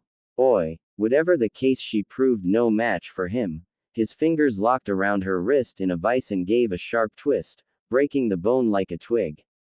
Snick. She gasped in pained surprise, but Naruto was still moving, sweeping her legs out from beneath, forcing her to the floor with a strength he didn't know he had. Even as she tried to struggle, his fingers found her throat. Tsunade froze, eyes bulging. Because this was Tsunade, younger than he remembered her, this was the past after all, but still the future fifth Hokage nonetheless. And he'd just beaten her in unarmed combat. It all happened so swiftly. Realizing his mistake, he swiftly jerked backwards, leaving a baffled Tsunade gawping up at him. My apologies. I tend to react like that when someone attacks me. Sorry about calling you that too, he continued, at the murderous glint in her gaze. Must have mistook you for someone else. He held out a hand for he, and slowly, warily, she accepted it. I certainly hope so, Tsunade said with eerie calm as she pressed a hand to her broken wrist, livid honey eyes bored into her future successor. Because whoever you are, if you ever say that to me again. No. Naruto waved his hands rapidly and performed a perfunctory bow. It was a mistake. My bad. If you're quite done haranguing him, Tsunade, Sarutobi's gravely voice interjected, I'd like to speak with our guest. Alone. But sensei. Dismissed. Tsunade looked as though she might say something else, might protest for a final time, but in the end, she resigned herself to a silent retreat, tending to her battered arm as she departed. Naruto turned to regard the Hokage as his fellow blonde gave them their silence. He was acting rather strange. Funny, he didn't remember the old man being quite this stern back in the day. The thought brought a frown to his lips. Had he made yet another mistake already? You are Sarutobi Hiruzen, right? You would be correct, the Sandaime replied, steepling his fingers together. The problem remains, however, that I do not know who you are. Let us begin with what we do know, then. His aging face seemed to tense as Naruto looked on, his old eyes turning harsh and stern. First, you retrieved Uzumaki-Uchiha from enemy forces at great peril to yourself and returned her to this village, safe and sound. For this, you have my most sincere gratitude. Second, for some reason or another you're impersonating a Konoha shinobi, because I've never seen you before in my life. Third, judging by your appearance, and that little stunt you just pulled back there with my student, you are undoubtedly an Uchiha, which also strikes me as strange, because, for lack of a better term, you don't seem to have that proverbial stick up your. Have I missed anything? Nope. Naruto had to forcibly sink teeth into his lower lip to keep himself laughing at the last. I think you've just about covered everything and anything. Not quite. Sarutobi fixed him with a steely gaze.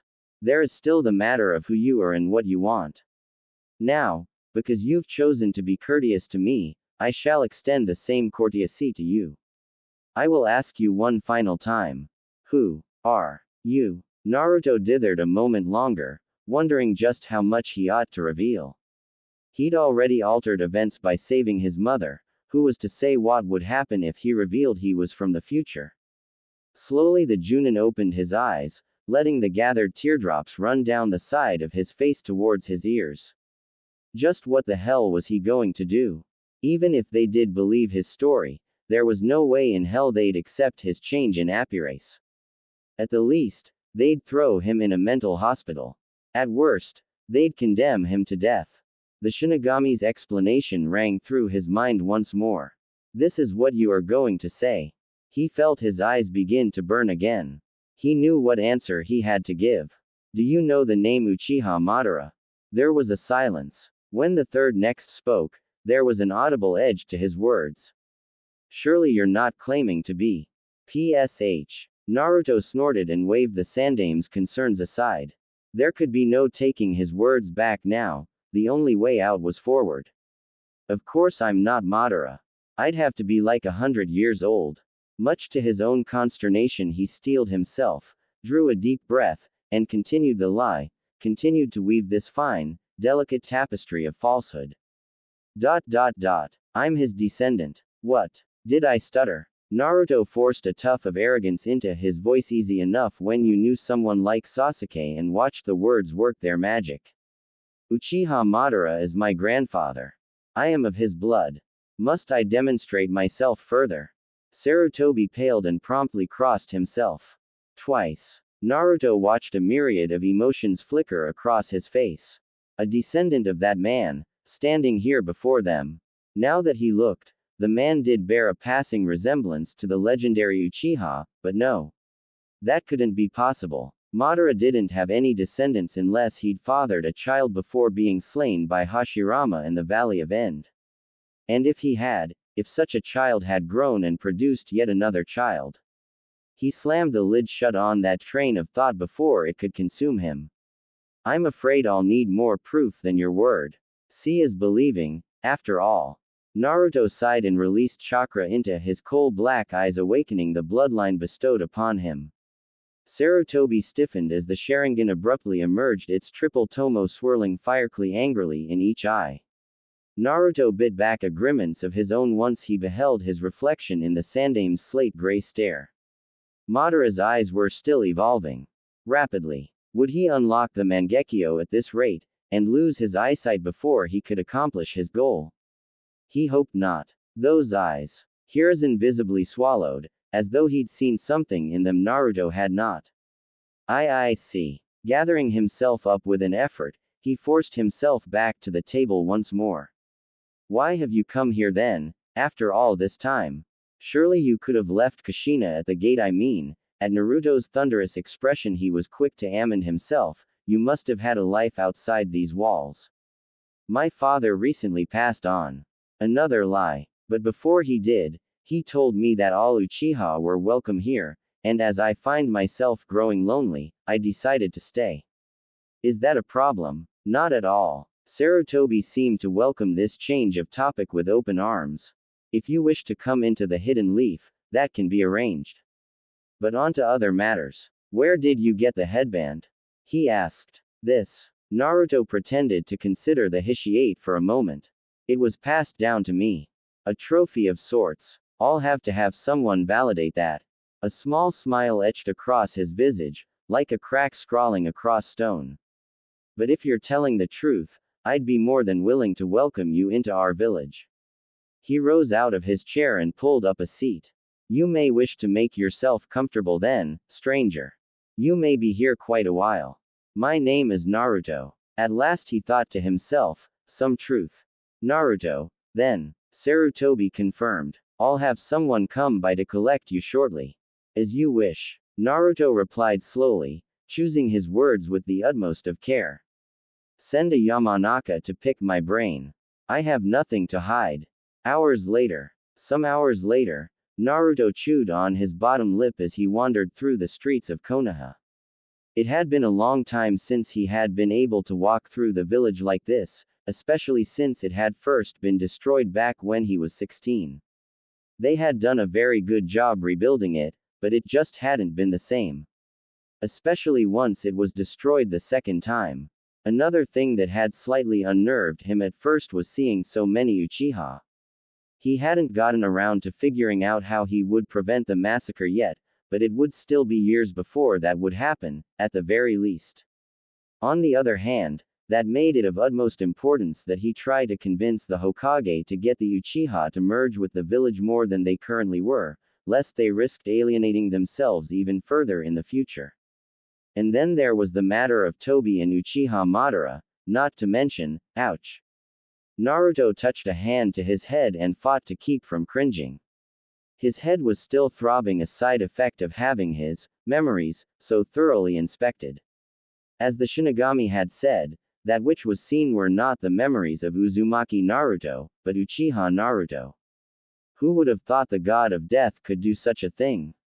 Not him. It still riled him to be seen as an Uchiha, when at least on the inside he remained an Uzumaki. By Kami, this was going to take some getting used to. Humming as he walked along, he got the occasional glance from villagers, some of whom would give him a small nod of acknowledgement and maybe a smile before continuing on their business. Others, many of them Uchiha, scowled at him, likely due to their inherent suspicion of Uchiha Madara. Now that he'd claimed to be the man's descendant, it was only natural that suspicion be abound. Yet another big difference: previously he was either completely ignored or treated like a celebrity, especially after Pain's attack. This right now was a happy, if not nice, medium. I guess I could get used to this. He rubbed at an itch on his arm, not used to having them sheathed in long sleeves like they currently were. The Hokage had gotten him a small apartment to use and a few sets of standard Jonin clothing, along with a few sleeveless vests and the standard Jonin jacket. The outfit was similar to that which most Anbu wore, but he currently didn't have a mask or armed guards. That lofty station was well beyond his reach at present. After all, he'd only just been allowed into the village after the Hokage revealed him to half the damn populace, and he was fairly certain his goals didn't include joining the infamous Black Ops anytime soon. As for now, he'd be more than happy with a warm meal of ramen. The scent of it caught his nose, causing his head to snap back around. He spun about, seeking its source. There, standing in all its early glory, Ichiraku ramen. One miso ramen, please. It was all he could do to keep the grin from his face as he rushed inside and took a seat. All his strength was focused on preventing his knees from knocking together as he awaited his long-favored treat. The chef took his order and ducked back behind the curtain, leaving the Uzumaki-turned-Uchiha to wait impatiently for his food. Seconds passed. Then minutes. Finally, just as he was about to check on him, a voice prickled at his ear. Well, hello there, handsome. Naruto opened his eyes and turned in the direction where the voice had come from, only to come face to face with possibly the most gorgeous girl he'd ever seen. He found himself peering into the coal-black eyes of another Uchiha. A lithe beauty with long, lustrous black hair and a body that, despite being clad in Konohagakure fatigues, would have made even Tsunade Ba-chan green with envy. She smiled warmly as she strode to meet him, claiming the seat opposite him on the bar without so much as an invitation. There was a cool, aloof air about her, as though she existed solely to strike fear into the heart of others. He could appreciate it in a woman, but there was something about this one that instantly put him on guard. Dangerous. Have we met? Naruto failed to bite back that inquiry before it could leave his lips. While he didn't know her, from her gaze, it was obvious the woman knew him. No, we haven't, the kunoichi replied. But I'm sure Kushina's told you all about me. Quote? I'm Makoto. She continued, pausing, peering at him. I honestly have no idea who you are. Naruto shook his head. Pity. She rolled her shoulders. Father won't like that, but thanks for being polite, for whatever it's worth. That aside, I understand I have you to thank for saving my best friend earlier. Naruto almost barked out a laugh before he realized the repercussions of his actions. Instead of Minato saving his mother this time around, he'd been the one to do it. His actions weren't helping his case any. He had to calm down and think things through rationally from here on out. The slightest action could have untold repercussions in the future. As a matter of fact, Makoto, a male voice exclaimed, cutting him off. There you are. The smile shattered on Makoto's face like so much glass. Before Naruto could protest, she looped an arm in his and drew dangerously close to him, bosom pressing into his arm. While he himself was no stranger to intimacy, he still felt a flush rise in his cheeks as she did this to him. He was, after all, only human. And those pressing against him. Play along. She hissed in his ear, mere moments before a stern-looking man appeared via Shuzen. Once again, Naruto felt that faint sense of déjà vu. He'd seen this man somewhere before. But where? What is the meaning of this, Makoto? The man demanded. What are you doing? What does it look like I'm doing, Fugaku? She smiled, scooting closer to Naruto. I thought I'd introduce myself to our long-lost clansman. Naruto nearly dropped his chopsticks. He knew that name. In his youth before the massacre, he'd gotten into enough trouble to learn it well, having often found himself before the man's desk to be brought to the clan's so-called justice for his pranks. Just as he knew this man would someday be the father of Sasuke and Itachi. His left hand twitched with the sudden desire to kill this man. After what Sasuke had done, he'd be doing a world of good by ending his father's life. This fool, Fugaku scoffed, scowling at Naruto. He's no kin of ours, regardless of what Lord Hokage says. Anyone with dark hair and black eyes can waltz in here and claim to be one of us. But what proof does he have, I wonder? For all we know, he could be an enemy spy. Snick. He blinked in surprise as a thin red line opened across his cheek, spilling crimson down his collar. Naruto retracted his hand back onto the counter, having been the one to throw the knife with deadly accuracy. His eyes narrowed upon Fugaku. His Sharingan must have activated somehow, because the man visibly flinched when he met his gaze.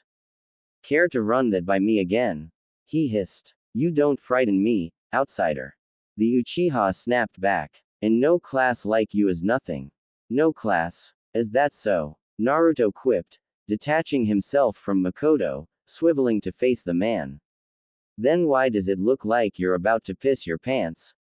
He had the succinct satisfaction of hearing Makoto's laughter. Why did that sound bring such perverse pleasure to him anyway? And his grin only grew as he beheld his adversary's reaction. Fugaku's face flared 5 different shades of red. Why you dare? Oh, I dare. The former blonde was rising from his stool now, ramen completely forgotten in the wake of his anger. What are you going to do about it, little man? Ah, the sweet irony of it all. As an adult, Naruto was a good head and shoulders taller than Fugaku, towering over him like a giant. To think he'd once feared this man in his youth. There was nothing he could do to hurt him now. He was invincible. Untouchable. And if this belligerent fool thought he stood a chance in hell, he'd probably try and. Training Ground 7. The words were little more than a snarl. This evening, with Makoto-sama as my witness, I will prove just how worthless you are before the clan, worm. I'm shaking in my sandals. Naruto growled, knowing the man had just made a fatal mistake. With to another word, Fugaku rounded on his heel and vanished in a shushin. Kami, I am so sick of him. Makoto groaned the moment he was out of earshot. All he does is prattle on and preen like a complete idiot. The clan this, the clan that. He's not even the heir and he goes on about it more than I do, for God's sake. Sighing, she pressed her head to the counter, as though she could somehow bury her woes there. He is an, isn't he? Naruto muttered into his drink. Just like Sasuke, he added to himself. Makoto shook her head at that, raven tresses swaying from side to side. That's not it. I'm the representative of the whole clan. If the clan is in a bad position, I must protect it. I'm an only child and my father isn't getting any younger. So the job of looking after the clan must be left to me. My father is the supervisor of that job, so that's probably why he pays so much attention to me. But with conversations between us alone. Today, when Otu-san spoke with me, he spoke of you, and what you did for Kushina. You were bold, reckless, not a thing like Fugaku, not even in the slightest, and because of that, I think he's a bit jealous of you, frankly. Me. Makoto nodded. A long-lost descendant of Uchiha Madara, who wouldn't be jealous of you? She nudged him playfully with her shoulder. So, are you going to accept his challenge? Naruto's frown flipped itself upside down. You bet your pretty little I am. Her onyx gaze pinioned him. You know, it's a good thing you're cute. His grin was positively beatific. I try. That evening. Are you prepared, fool? Hi, I'm quite ready to kick your. Fugaku's expression turned murderous. You worm. Naruto stifled a yawn as his so-called rival spewed yet another vitriolic retort. This was getting old. When were they going to start? The sun was just beginning to settle in for the vending, casting their grounds in 7 shades of flame. An unbidden breeze blew through his tattered black locks, stirring the dead leaves at his feet and wiping them up into a frenzy. He watched them blow away, fluttering across the horizon until even his newfound eyes could no longer track them. Reluctantly, he allowed his sight to track across the remainder of the clearing. Fugaku had been good on his word. There were at least several dozen clan members crowded into the training grounds, each eager to see him succeed. Or fail. The latter wouldn't be happen. He didn't recognize any of them, but then again, he'd only ever really known Sasuke and Itachi. Makoto, as heir to the clan, stood at the forefront with her father, a large, grizzled old man who looked as though he'd seen more than his fair share of missions in his time. But it was the former who stepped forward, took her place between them. She looked positively regal in her kimono, the fabric a dark shade of dusk almost as if she were in mourning. Her visage was anything but. She seemed almost pleased. Uchiha Naruto. When she spoke her tone was solemn, bordering on reverent. Fugaku has challenged your claim as Uchiha. Do you accept this challenge? Naruto grinned. Hell yes. He was going to enjoy this. A slight smile lifted her lips. Very well. Nodding, she turned to face the latter. Uchiha Fugaku. Do you swear by the clan to fight with all your... Hi. He cut her off mid-sentence, already inhaling. Makoto scowled and took a sharp step backwards, returning to her father's side. Then, begin. Kaden. Fugaku snarled, expelling a great stream of flame. Gukakyu no Jutsu. Naruto scoffed and made to move. Instead he balked as the stream of fire gushed toward him. Why couldn't he move? Why? Unbidden the memory was there, hand signs and all. Naruto reeled as a wealth of information flooded his mind. It was as if every jutsu Madara had ever seen, ever mastered, was now his own. And he knew just which one to use. Steeling himself, he drew in a deep breath, kneading the chakra in his stomach, giving it shape and form. If one wanted to extinguish a flame, they need only give rise to an even more powerful inferno, by which they might overwhelm and extinguish it.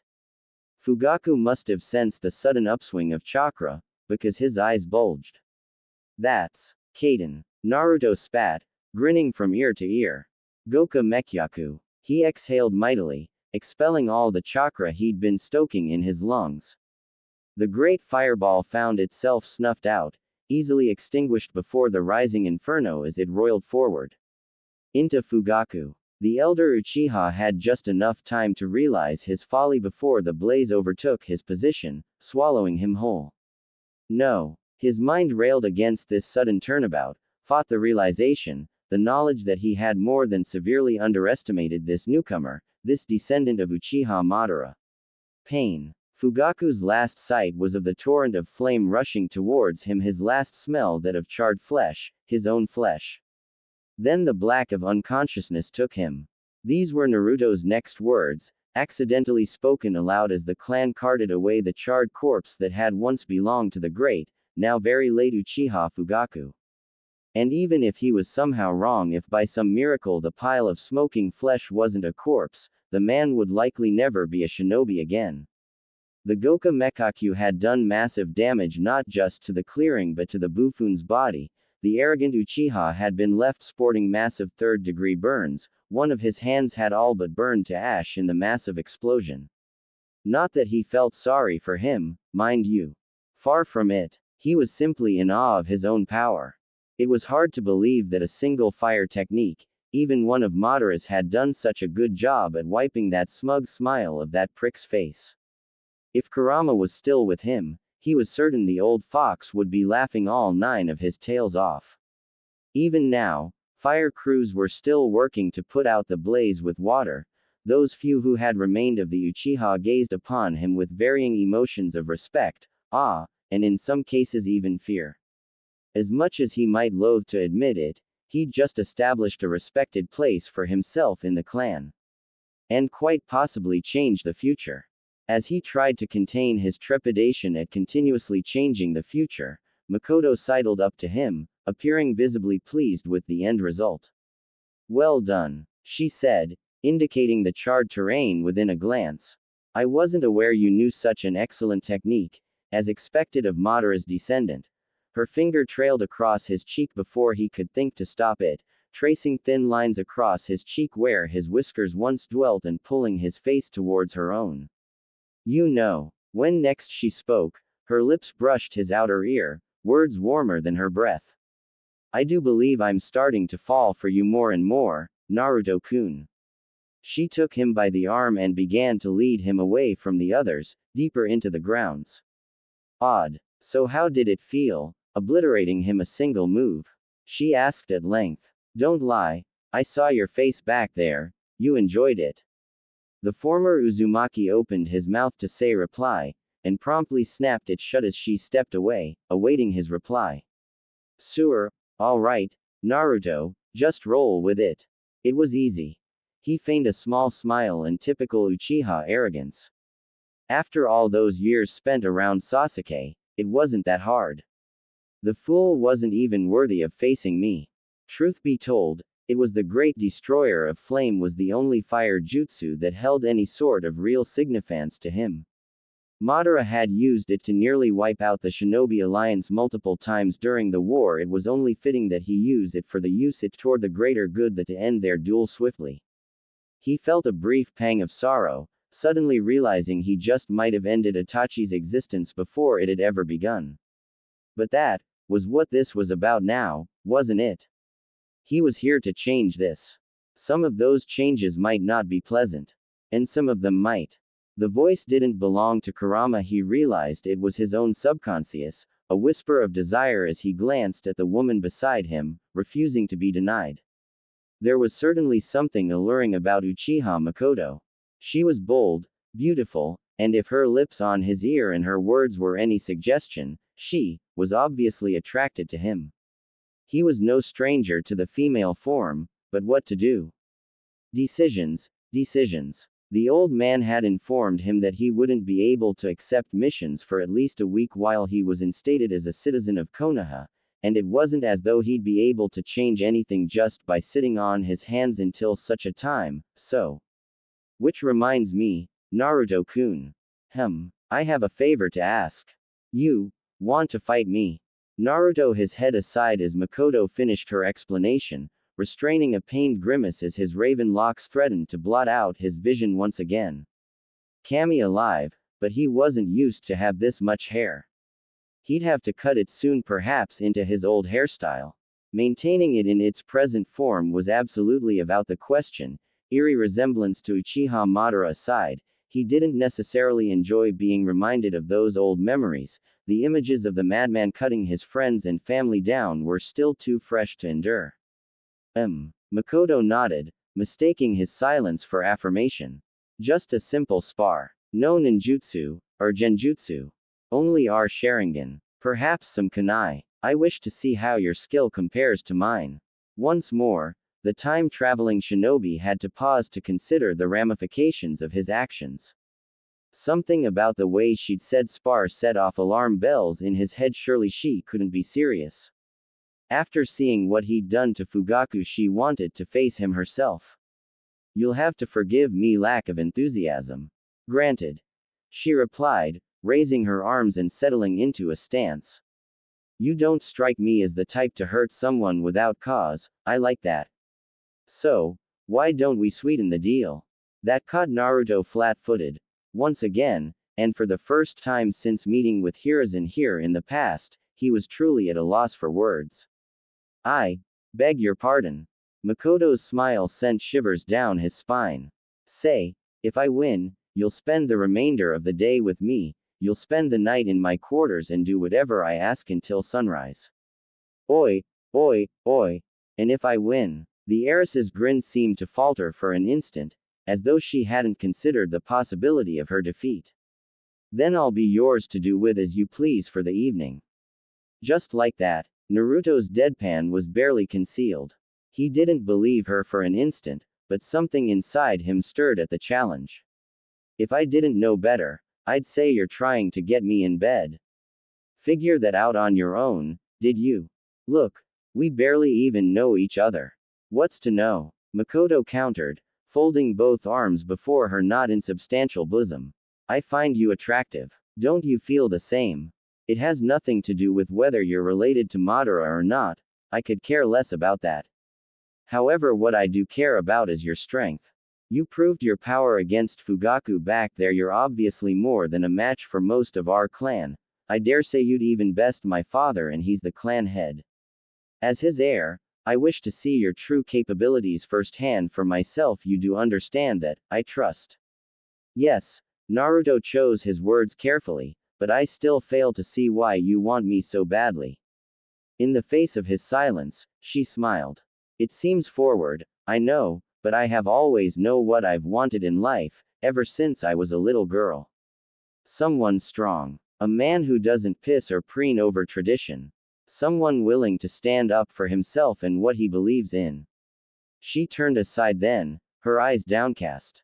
Until you came along, I was beginning to lose hope. I'd never thought I would find someone like that. Unfortunately for you, and here she did raise her gaze, eyes bright and determined.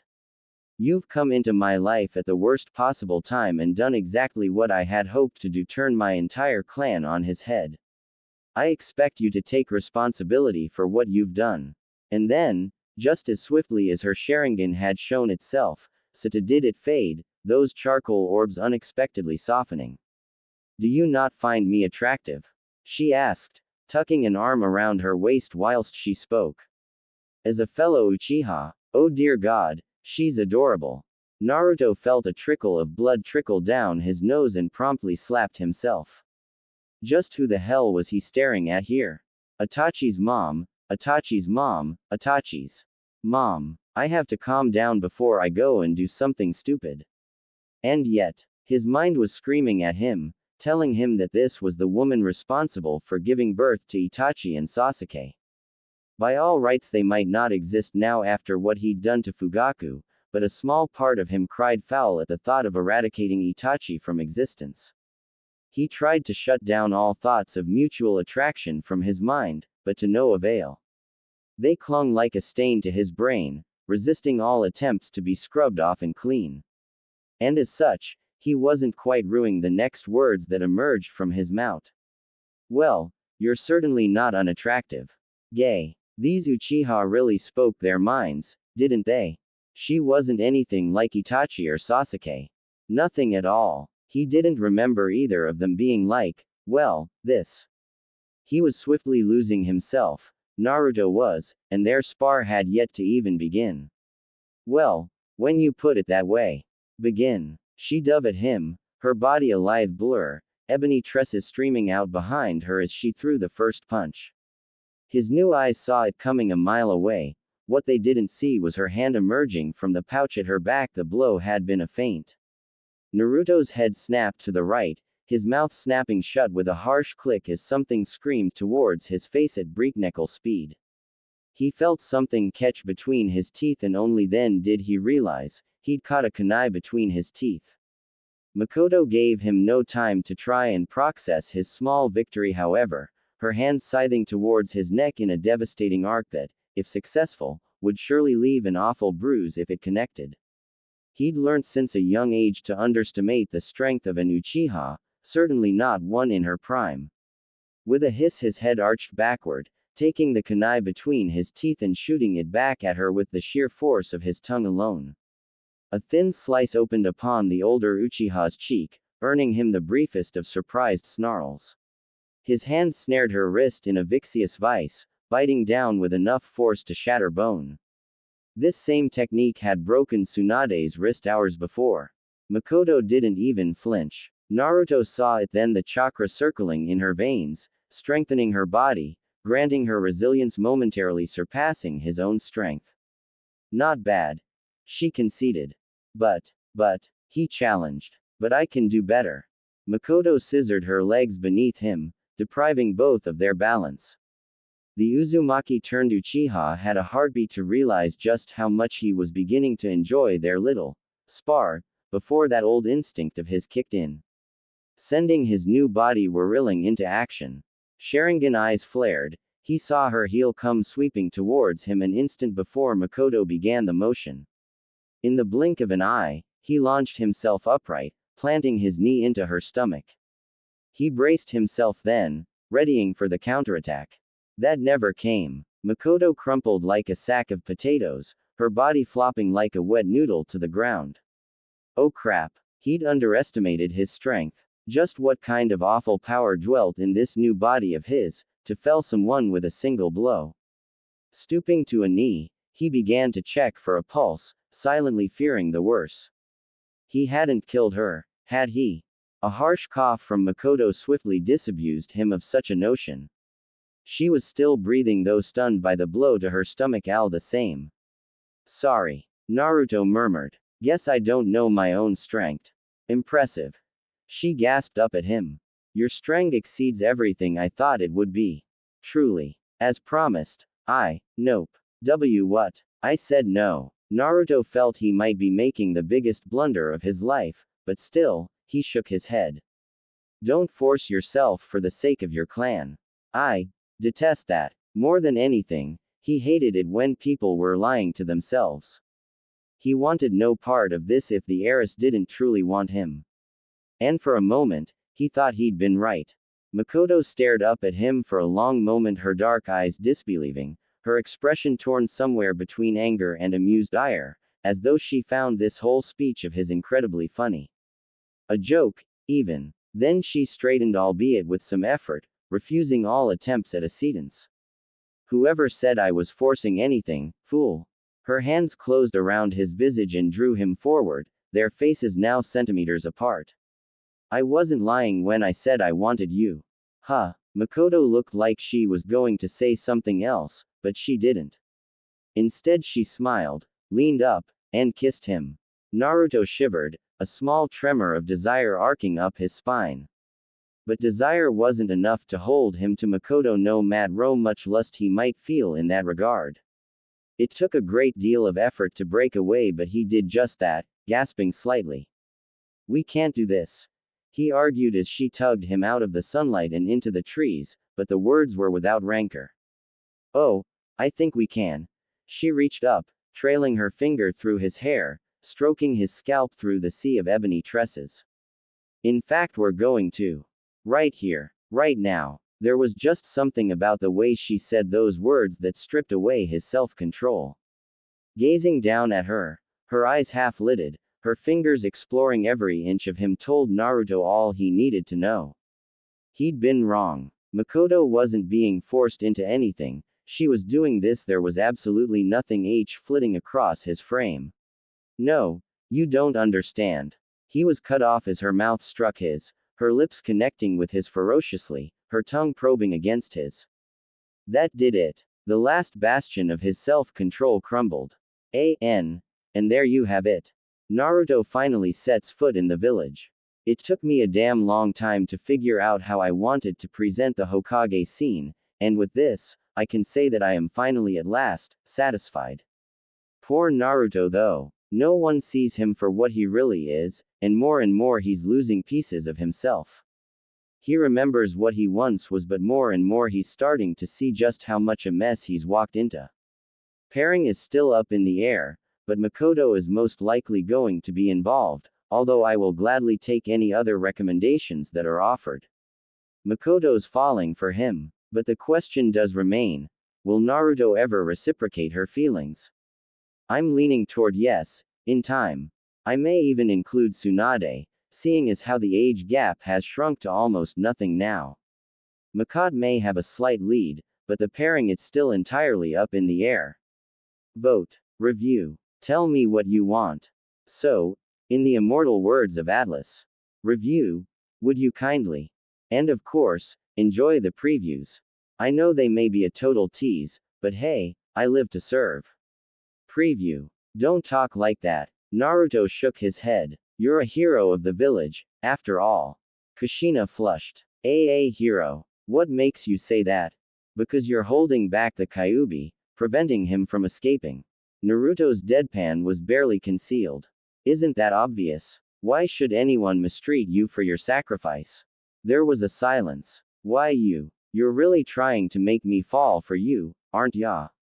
What? It seems you're having fun, partner. Naruto opened his eyes bristled. He knew that voice. It was Shison, speaking to him for the first time since the Falls of Truth. It's me. He experienced a sudden flash of his darker half with its dark red eyes and bleak smile. Relax, partner. Yummy Naruto soothed, spreading his hands in a calming gesture. I'm not here to cause trouble, if anything, I'm here to congratulate you. Betting two women at once. Hot damn.